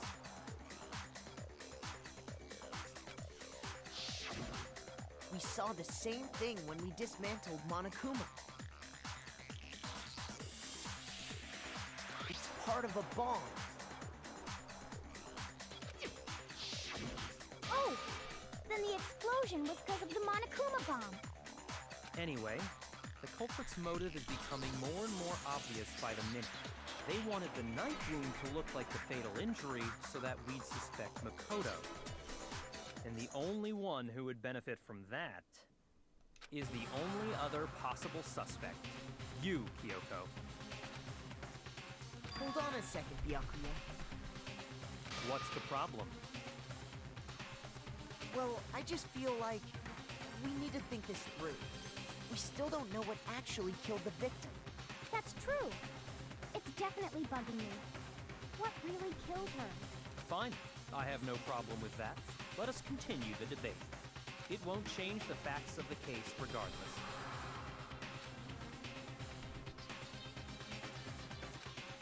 We need to determine what ultimately killed the victim.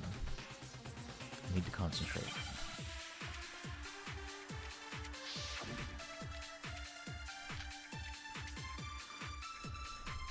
Yeah, it's the other attack, the other blow to the head, I think it was. Then shall we continue the debate? The victim's fatal injury has yet to be determined. The explosion didn't kill her for sure. I guess. Well, yeah. She was already... And it wasn't because of the knife, right? And then there's only one... Oh yeah. That's gotta be it. There was evidence that showed she was hit on the back of her head. And more than that, the victim had suffered countless wounds across her entire body. The knife was a cover-up and almost all her wounds on her body weren't fresh, which only leaves. Then shall we continue the debate? The victim's fatal injury has yet to be determined. The explosion didn't kill her for sure. Well, yeah. And it wasn't because then there's only one other... Oh, yeah. That's gotta be it. There was evidence that showed she was hit on the back of her head. And more than that, the victim had suffered countless wounds across her entire body. Ugh. Then shall we continue? The victim's fatal... The explosion didn't kill her for sure. It's the first thing I bet. It wasn't even... Oh yeah, that's gotta be it. There was evidence that showed she was... And more than that, the victim had suffered countless wounds across her entire body. Then shall we continue the debate? The victim's fatal injury has yet to be determined, correct? The explosion didn't kill her for sure. I guess. Well, yeah. She was already told. And it wasn't because of the knife, right? Oh yeah. That's gotta be it. There was evidence that showed she was hit on the back of her head. And more than that, the victim had suffered countless wounds across her entire body. Shoot. Then shall we continue the debate? The victim's fatal injury has yet to be determined, correct? The explosion didn't kill her for sure. Well, yeah. And it wasn't because of the knife. Oh yeah. That's gotta be it. There was evidence that showed she was hit on the back. And more than that, the victim had suffered countless wounds across her entire body. Then shall we continue? The victim's fatal injury has yet to be determined. No, it's wrong.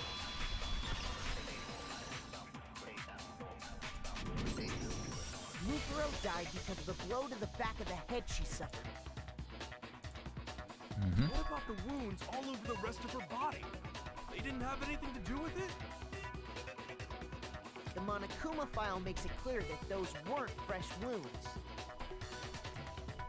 Oh yeah, good point. If they were old, I guess they don't really matter. Okay, then we're safe in assuming the blow to the back of her head is what killed her. But then, what was the murder weapon? The Monokuma file says she was hit with a blunt object, about as thick as a metal pipe. Oh, I bet it was the pickaxe.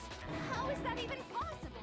If you hit someone with that, it'd cave their skull in completely. Well, maybe they held it the other way and hit her with the handle. No way! The balance would be all off. You wouldn't be able to swing it with any kind of power. I wouldn't mind testing it on you if you want. No thanks. I bet you just hit me with a metal end and call it an accident. I'd love to scoop out that nasty brain.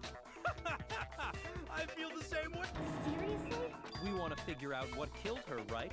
It just so happens we already know. We already know? So what was it? Go ahead and tell them, Makoto. Surely you've... The real murder weapon was the bomb before it blew up?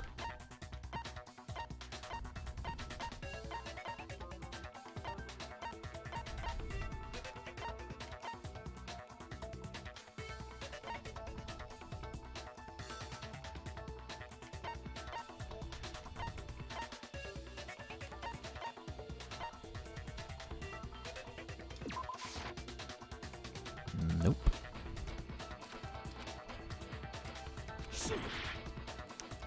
Okay, so the real murder weapon is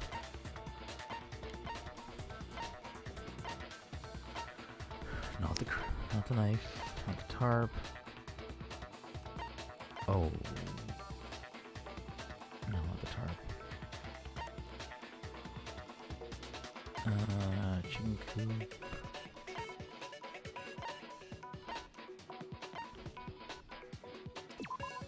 Apparently the killing game began with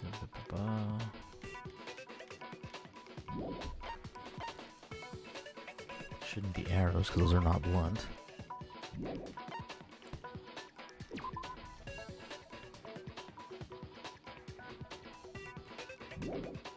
There is the bloody duct tape though. So they duct tape the arrows and beat them with the arrows? I feel like that's the only option.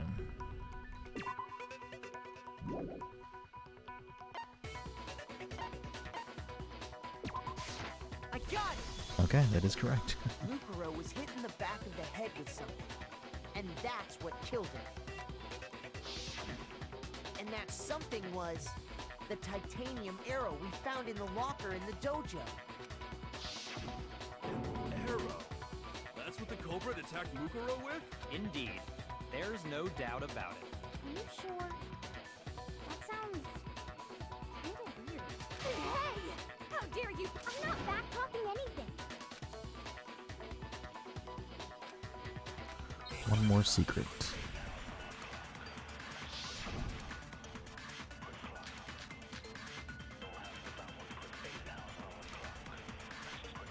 The titanium arrow.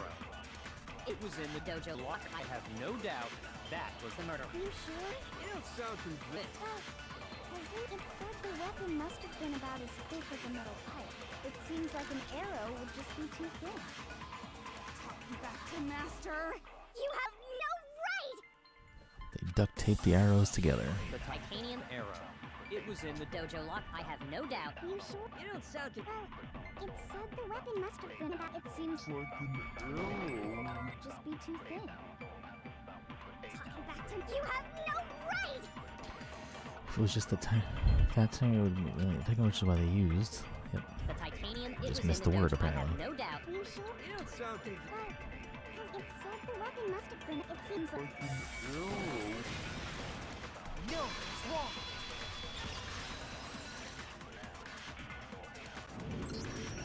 You're right. Just the one arrow would have been too weak. That's why the killer used another weapon. Another weapon? Inside the dojo locker, we also found a balled up wad of duct tape. The killer probably used this duct tape to bind multiple arrows together. Bundling them together using the duct tape would easily create a single weapon as thick as a pipe. And that's exactly what the killer did. It's similar to Aesop's fable that one stick is weak. We put them together. Damn, that's harsh. How is it harsh? Anyway, that explains the murder weapon. As for who the culprit is that stashed the weapon in the dojo locker, it was you, Kyoko. I've never been to the dojo. Oh no, you absolutely have. How can you say that with such confidence? Because we have proof, of course. Don't we, Makoto? Oh shit! It was fucking Byakuya. He planted the evidence What's the in matter? her room. Surely you don't intend to protect a murderer. You know what will happen if you do, don't you? If you cover for the culprit, there's only one thing that can lead to the death of us all. Remember? Of course I remember. Then show us. Show everyone the evidence that proves Kyoko went to the dojo. I have evidence? Yeah, the wooden lock key.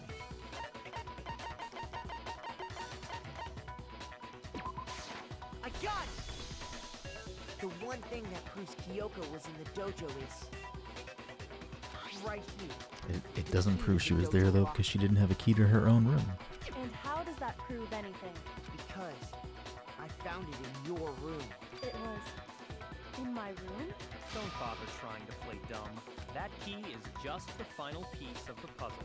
Your non-existent alibi, your clear motive, your attempts to frame Makoto for the crime. This all proves that you are the true culprit. You can't explain this away, so just give up. Hold on a second.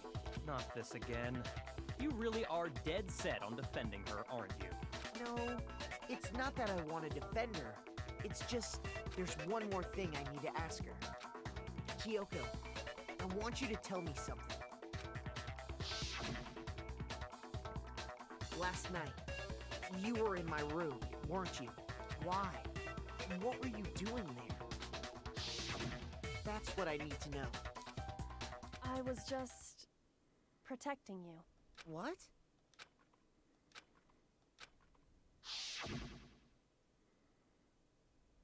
She knew I was being attacked,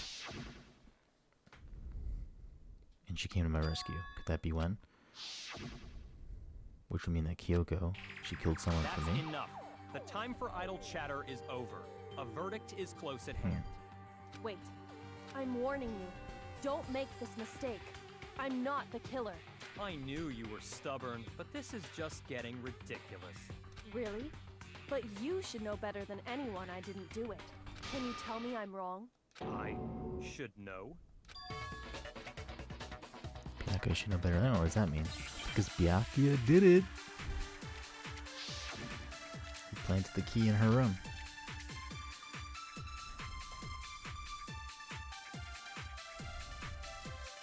Those words you just spoke, What exactly what I said?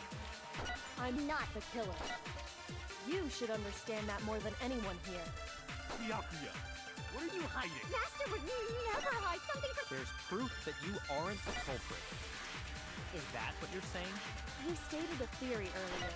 You said I hid the evidence of my crime in the dojo and then left the locker key in my own room.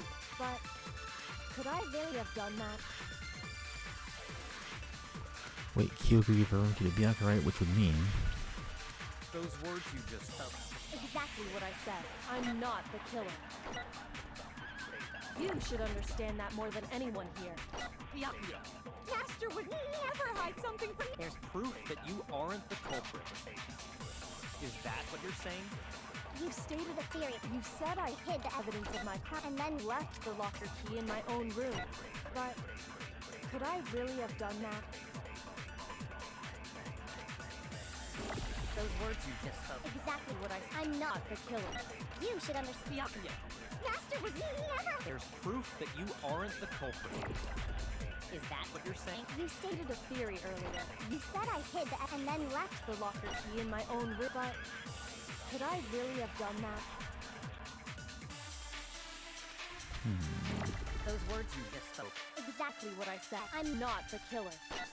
You should understand. Byakuya, what are you... Master would never hide something from me. There's proof that you aren't the culprit. Is that what you're saying? You stated a theory. You said I hid the evidence and then left the locker key in my own room. Correct. But could I really have done that? Those words you just spoke. Exactly what I said. I'm not the killer. You should understand. Byakuya, Master would never— there's proof that you aren't the... No, it's wrong.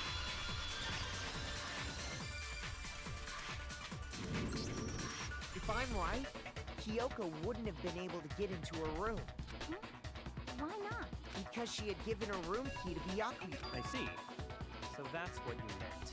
And if I had the key to your room... Then obviously I had no way of getting in. Without my room key, I couldn't have possibly put the locker key in there myself. Am I wrong? It would appear not. Then you're finally starting to understand. No, that's not actually true. There was a clear contradiction in what Kyoko just told us. An obvious lie, but this just isn't like her. To try and save herself with such a desperate lie. Does she really feel that threatened because she's the killer? Or is it something else? Was there some deeper meaning hidden in what Kyoko said earlier? If you vote for me and I die, the mystery of the school will stay hidden forever, which is why I can't let that happen. This is a trap the mastermind has laid for us. The mastermind's trap. The mastermind's trying to trap Kyoko, but what if that's not really true? What can I do? What should I do? What should I do? Their mastermind's trap. The victim was Mukuro and Kyoko killed her? What does Kyoko really know? What am I supposed to do? Kyoko's lie. I'm the only one who knows it's a lie. I'm the only one who can expose it, but who can I trust? What am I supposed to do? The mastermind's trap. If you spend all your time trying to avoid danger, you'll never move forward. We know the danger, but if that risk means solving the mystery, we have no choice. Am I wrong? What do I do? I have to decide right here and now whether or not to expose... Run away. Pursue the lie, let it go. Let it go, right? I made my decision. I have to believe in Kyoko. There's no way she would have killed someone. There has to be some secret here, something that has to do with the mastermind's trap that Kyoko mentioned. Well, does no one have a rebuttal? Have you decided to accept her assertion as fact? I see. So you still refuse to accept it. I suppose we have to admit that Kyoko didn't put the locker key in her room. That it was someone else. But who else could it have been? I mean, Byakuya had a room key, right? You! What are you trying to imply? But of course, I have an alibi. From nighttime on, I was with you guys the entire time. I couldn't possibly have killed anyone, or put the key in Kyoko's room. Someone had to put the key in there. There's only one other possibility I can think of. Someone could have had the key on them, then once they arrived at the scene, pretended to find it there. It had to be Makoto, right? I don't see any other option. Wait a second. You've got it all wrong. Let's think about about it one more time. There's gotta be a hidden side to this case. Huh?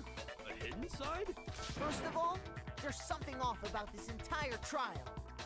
You all see it, don't you? Mukuro, who we didn't even know existed, suddenly shows up dead. And then we're thrown into a trial. And Kyoko even said, it's a trap the mastermind set for us. So that's why this has to be... Okay, time's up! Huh? Time's up! Class trial's all over! Everyone can stop talking now! What? What? Time's up? What do you mean time's up? There's no time's up. Since when have we... It's because you were late, so we had to push back the start time. So then, it's time for voting time, okay? Everyone, please vote using the lever in front of you! Voting time?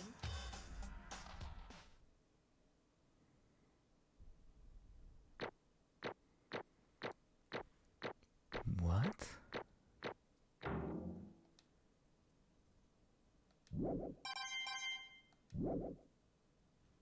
Now, who will be chosen as the blackened? Will you make the right choice or the dreadfully wrong one? Hey, hold on! What's it gonna be? What's it gonna be?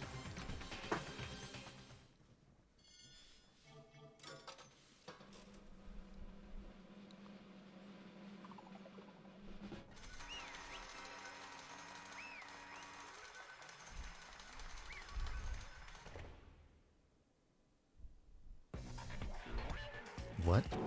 You think I'm the killer? Sorry, man. Yeah, sorry. It's all your fault. Everyone, you're wrong. You got it all wrong. I didn't do it. Good job, everyone. Good job. Yep. Yeah, they got it right.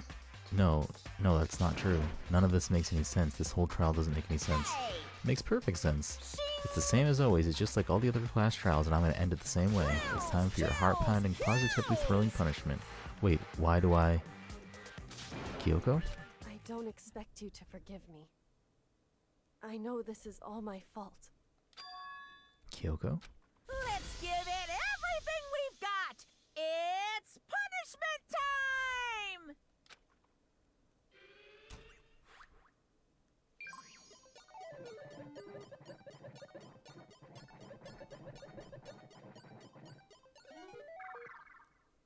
Huh?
I'm not gonna die right here, right? He's the ultimate lucky student.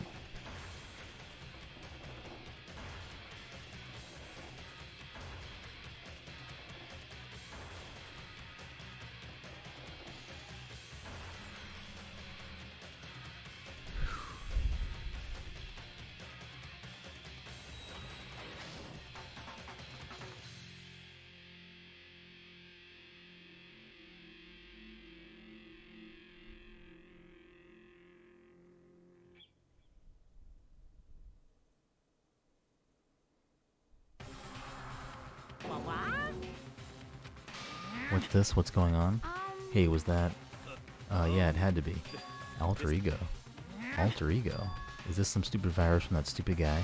He must have planted it when he invaded my network. Damn it all to hell, I don't believe this. Seems you finally made a miscalculation. No, you miscalculated from the very beginning. What was that? What I'm saying is you shouldn't have underestimated us. Why are you talking like you've already won? I barely felt a thing. If it was a pinch, an itch. The stupid virus is gone now. You got it, and so is Makoto. Maybe I didn't get to smash him flat, but you're never gonna see him again. To waste him away in a garbage-strewn pit in a way that's even better. Special punishment. But it's still not enough. I'm still not satisfied. I'm still gonna bring despair to the rest of you. Bring despair to the entire world.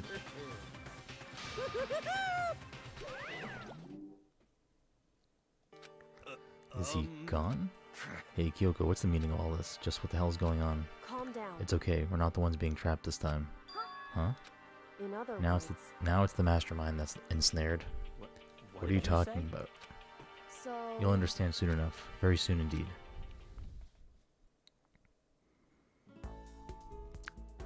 The massive high school towers over all the other buildings in the bustling urban area. It's like the school stands at the center of the entire world. Hope's Peak Academy. It brings in top students from every field imaginable, a government-funded school privilege. They say if you come here and manage to graduate, you'll be set for life. With hundreds of years of tradition, it sends the cream of the crop to work for us every year. It was built to raise hope in the nation's future, which makes Hope Peak a pretty fitting name. There are 2 things you need to attend this school. 1, you have to be already attending high school. 2, you have to be the very best at what you do. No ordinary student could enroll here. The only way in is if you are scouted by the school itself. And standing there at the gate of the ultimate school, filled with the ultimate students, was me.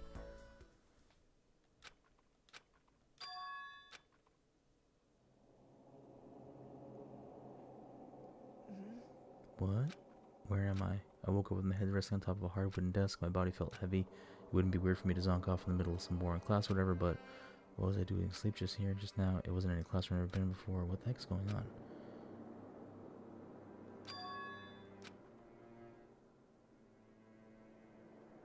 Finally.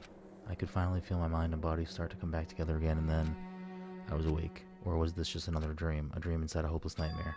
No, this isn't a dream. I could tell because the stench invading my nostrils was too powerful for a dream. What an awful smell. I was in a vast dark cavern with the barest hint of a light seeping in. Trash was piled all across the area. This must be some kind of underground garbage pit. Heck of a situation to find myself in. But this was just the beginning of my problems. I was going to be stuck down here until I wasted away and died. I can't let that happen. Not after what my good friend went through to save me. I remembered all too well what had happened. Alter Ego saved me, and he used up the last bit of his strength to do it. So I can't give up now, for myself and for my friend. And with that, my pursuit of survival began. First up was to start looking for a way out of here.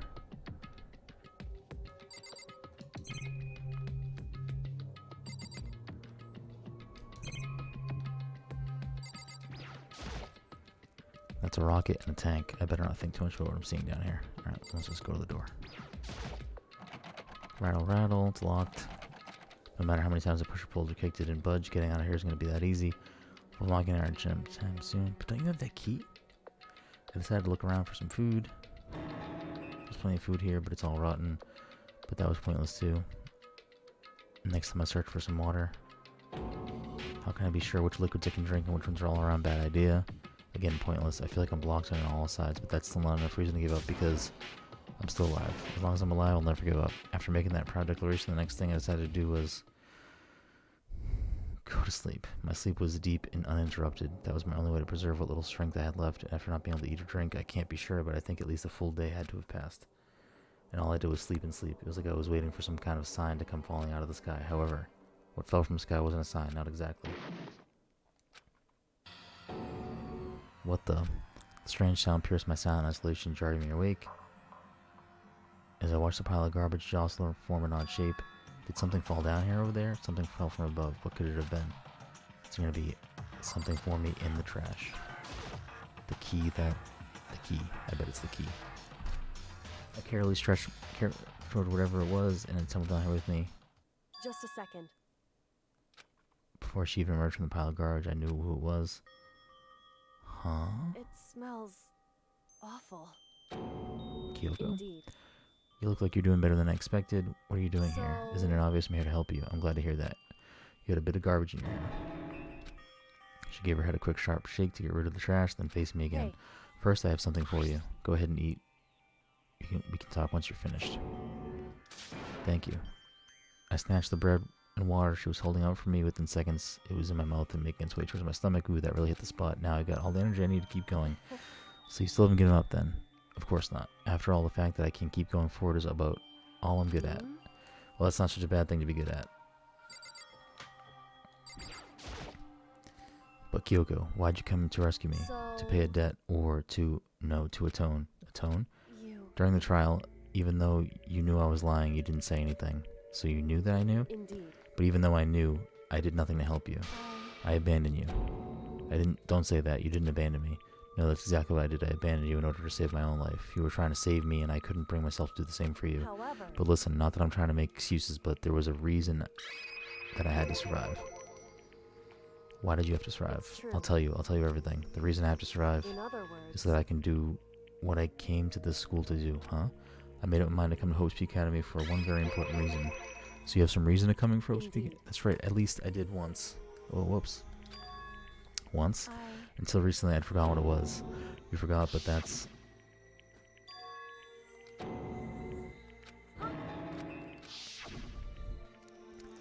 Then is it really true you lost your memory? Do you remember, Mukuro? Do you remember the first thing that happened to each of us as soon as we arrived at the school? The first thing? You're talking about when we fainted, right? I fainted, and when I woke up, I was trapped here. That's right. I fainted too, and when I woke up, I noticed a strange feeling of separation within myself, a disconnect. Thinking back on it now, at that point, my memory was gone. At that point, I'd forgotten. I couldn't remember why I'd come to the school, and I couldn't remember what my ultimate ability was. But what would you make you forget all that? Hey. Strange, isn't it? It's hard to imagine it happened by chance. It seems too convenient. Are you saying you think you lost your memory because... I don't think I'm positive. It was the work of the mastermind. They stole my memory. But why would they want to do that? There's only one reason I can come up with. Because my purpose and my abilities. Somehow they would interfere with the mastermind's plans. So the mastermind just stole them from you. However... And it could also mean somehow my memories may be connected to the mystery of the school and the mastermind. Which is why I have to get them back. That's why I've been investigating things by myself this whole time. But if what you say is true, why'd you help me? If I did that... Or why didn't you tell me? And we all worked as one, the mastermind would have noticed right away. Plus, there's always the chance that the mastermind is actually one of us. What? Correct. Well, don't make too big a deal of it. It's just a possibility. But since it is a possibility, we can't ignore it. The mastermind, one of us.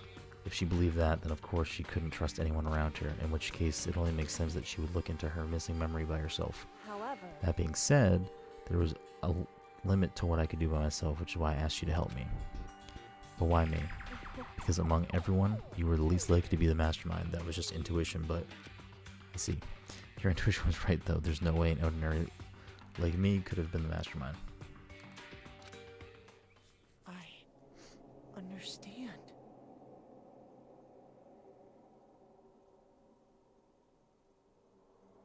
I should understand everything.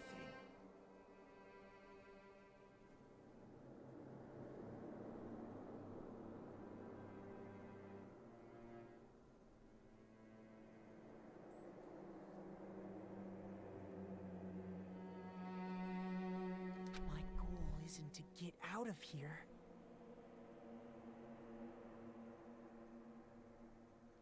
It's to stay here.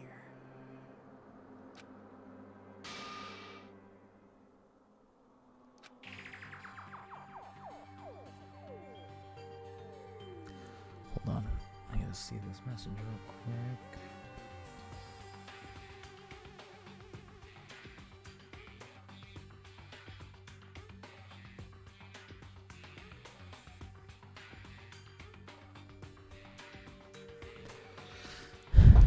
Why did that just happen? Listen. Are you okay? Oh yeah, it's nothing. It is nothing, right? Hey. Even now, I still trust you, you know? It's just I'm not used to relying on others. Correct. I know I never asked you for help right away, so I understand if you're not convinced. Honestly, I was convinced. I think that's just her personality.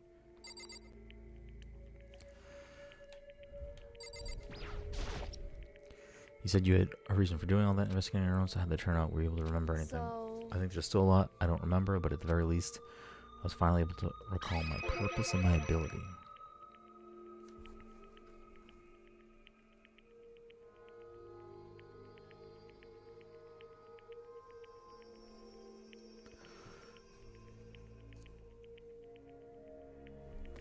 You mentioned your ability. My ability, what everyone should have known me for. I'm the ultimate detective. I knew it! The ultimate detective? Correct. And the reason I came to Hope Peak Academy, there was someone I had to find here. Well, it was the headmaster of Hope's Peak Academy. The headmaster. Why did you want to find the headmaster? Because he's my father. You know, I had a little bit of a suspicion that that could be it, but I don't think I ever said it out loud. In other words, I was separated from him as a child. As it turns out, he became the headmaster of Hope's Peak. Kyoko's dad is Hope's Peak's headmaster. Then that explains when Alter Ego told us he thought the headmaster was involved.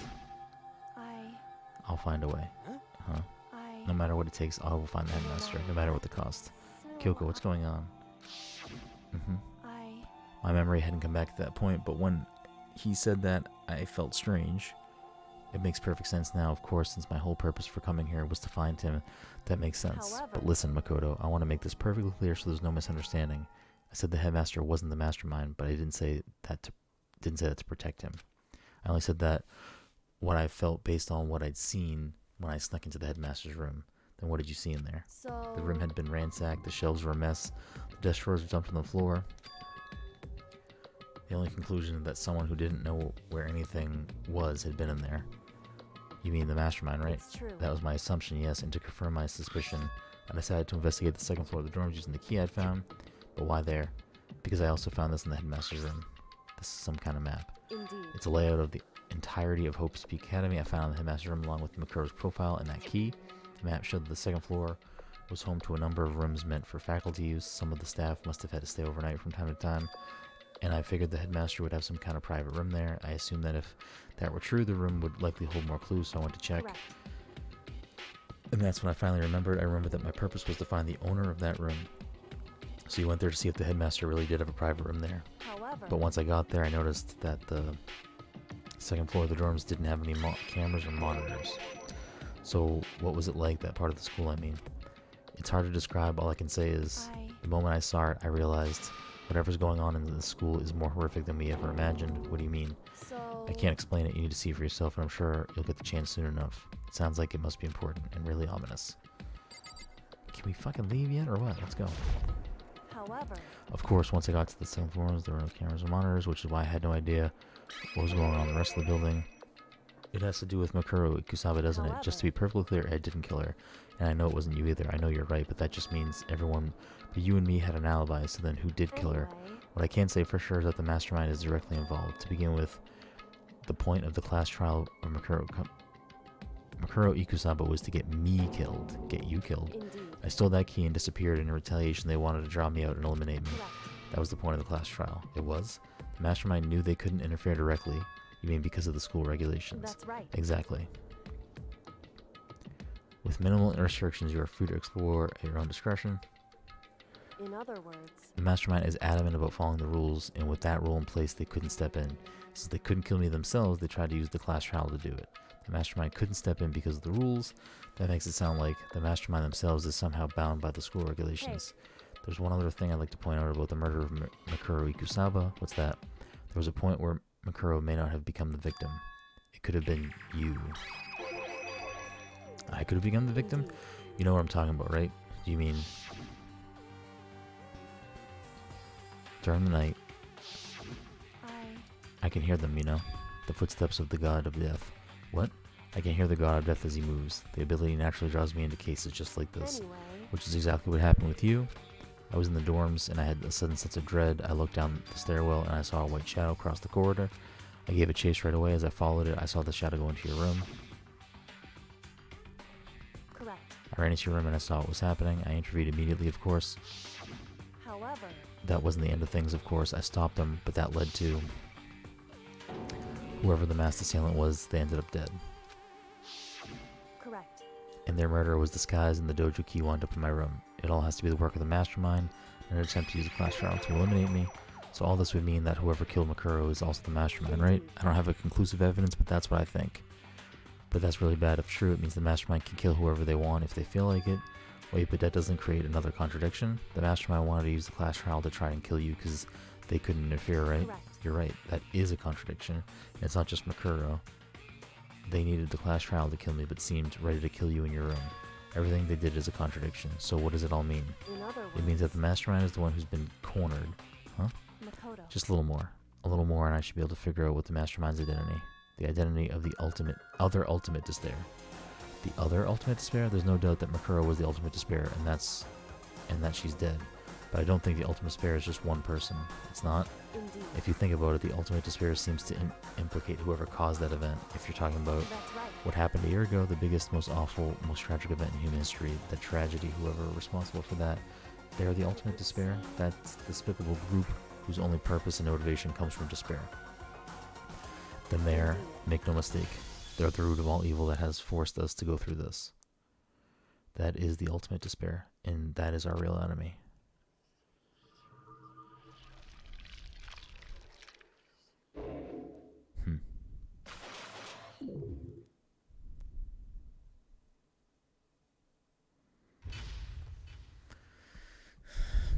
Well, that's definitely the shortest chapter, because every other chapter is taking me about 4.5 to 5 hours, and that is clocking in at 3.5. So I would say for sure much shorter. You receive the Dream Island rocket present.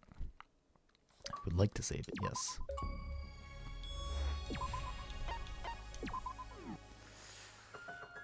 The ultimate despair. A group of people who caused the tragedy 1 year ago. The same people put together this killing game and began broadcasting it around the world. The most desperately awful group of people ever. That is the mastermind's true identity. Our enemy has been finally revealed. But right now we have to get out of this horrible place. Figuring out the rest of the story can come after. Yeah, you're right. Okay. I don't know. How long do you think chapter 6 is? Because it is about to be 11 o'clock. Is chapter 6 6 hours?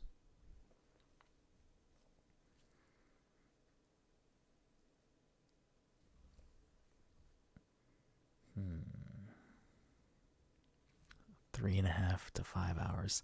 Oh, that's such a big swing.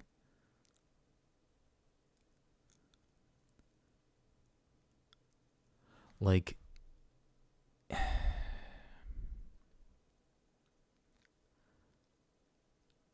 three hours is not terrible. Like, if I'm done with this at 1 o'clock ish, that's not horrible. But pushing like 2-3 a.m. debatable.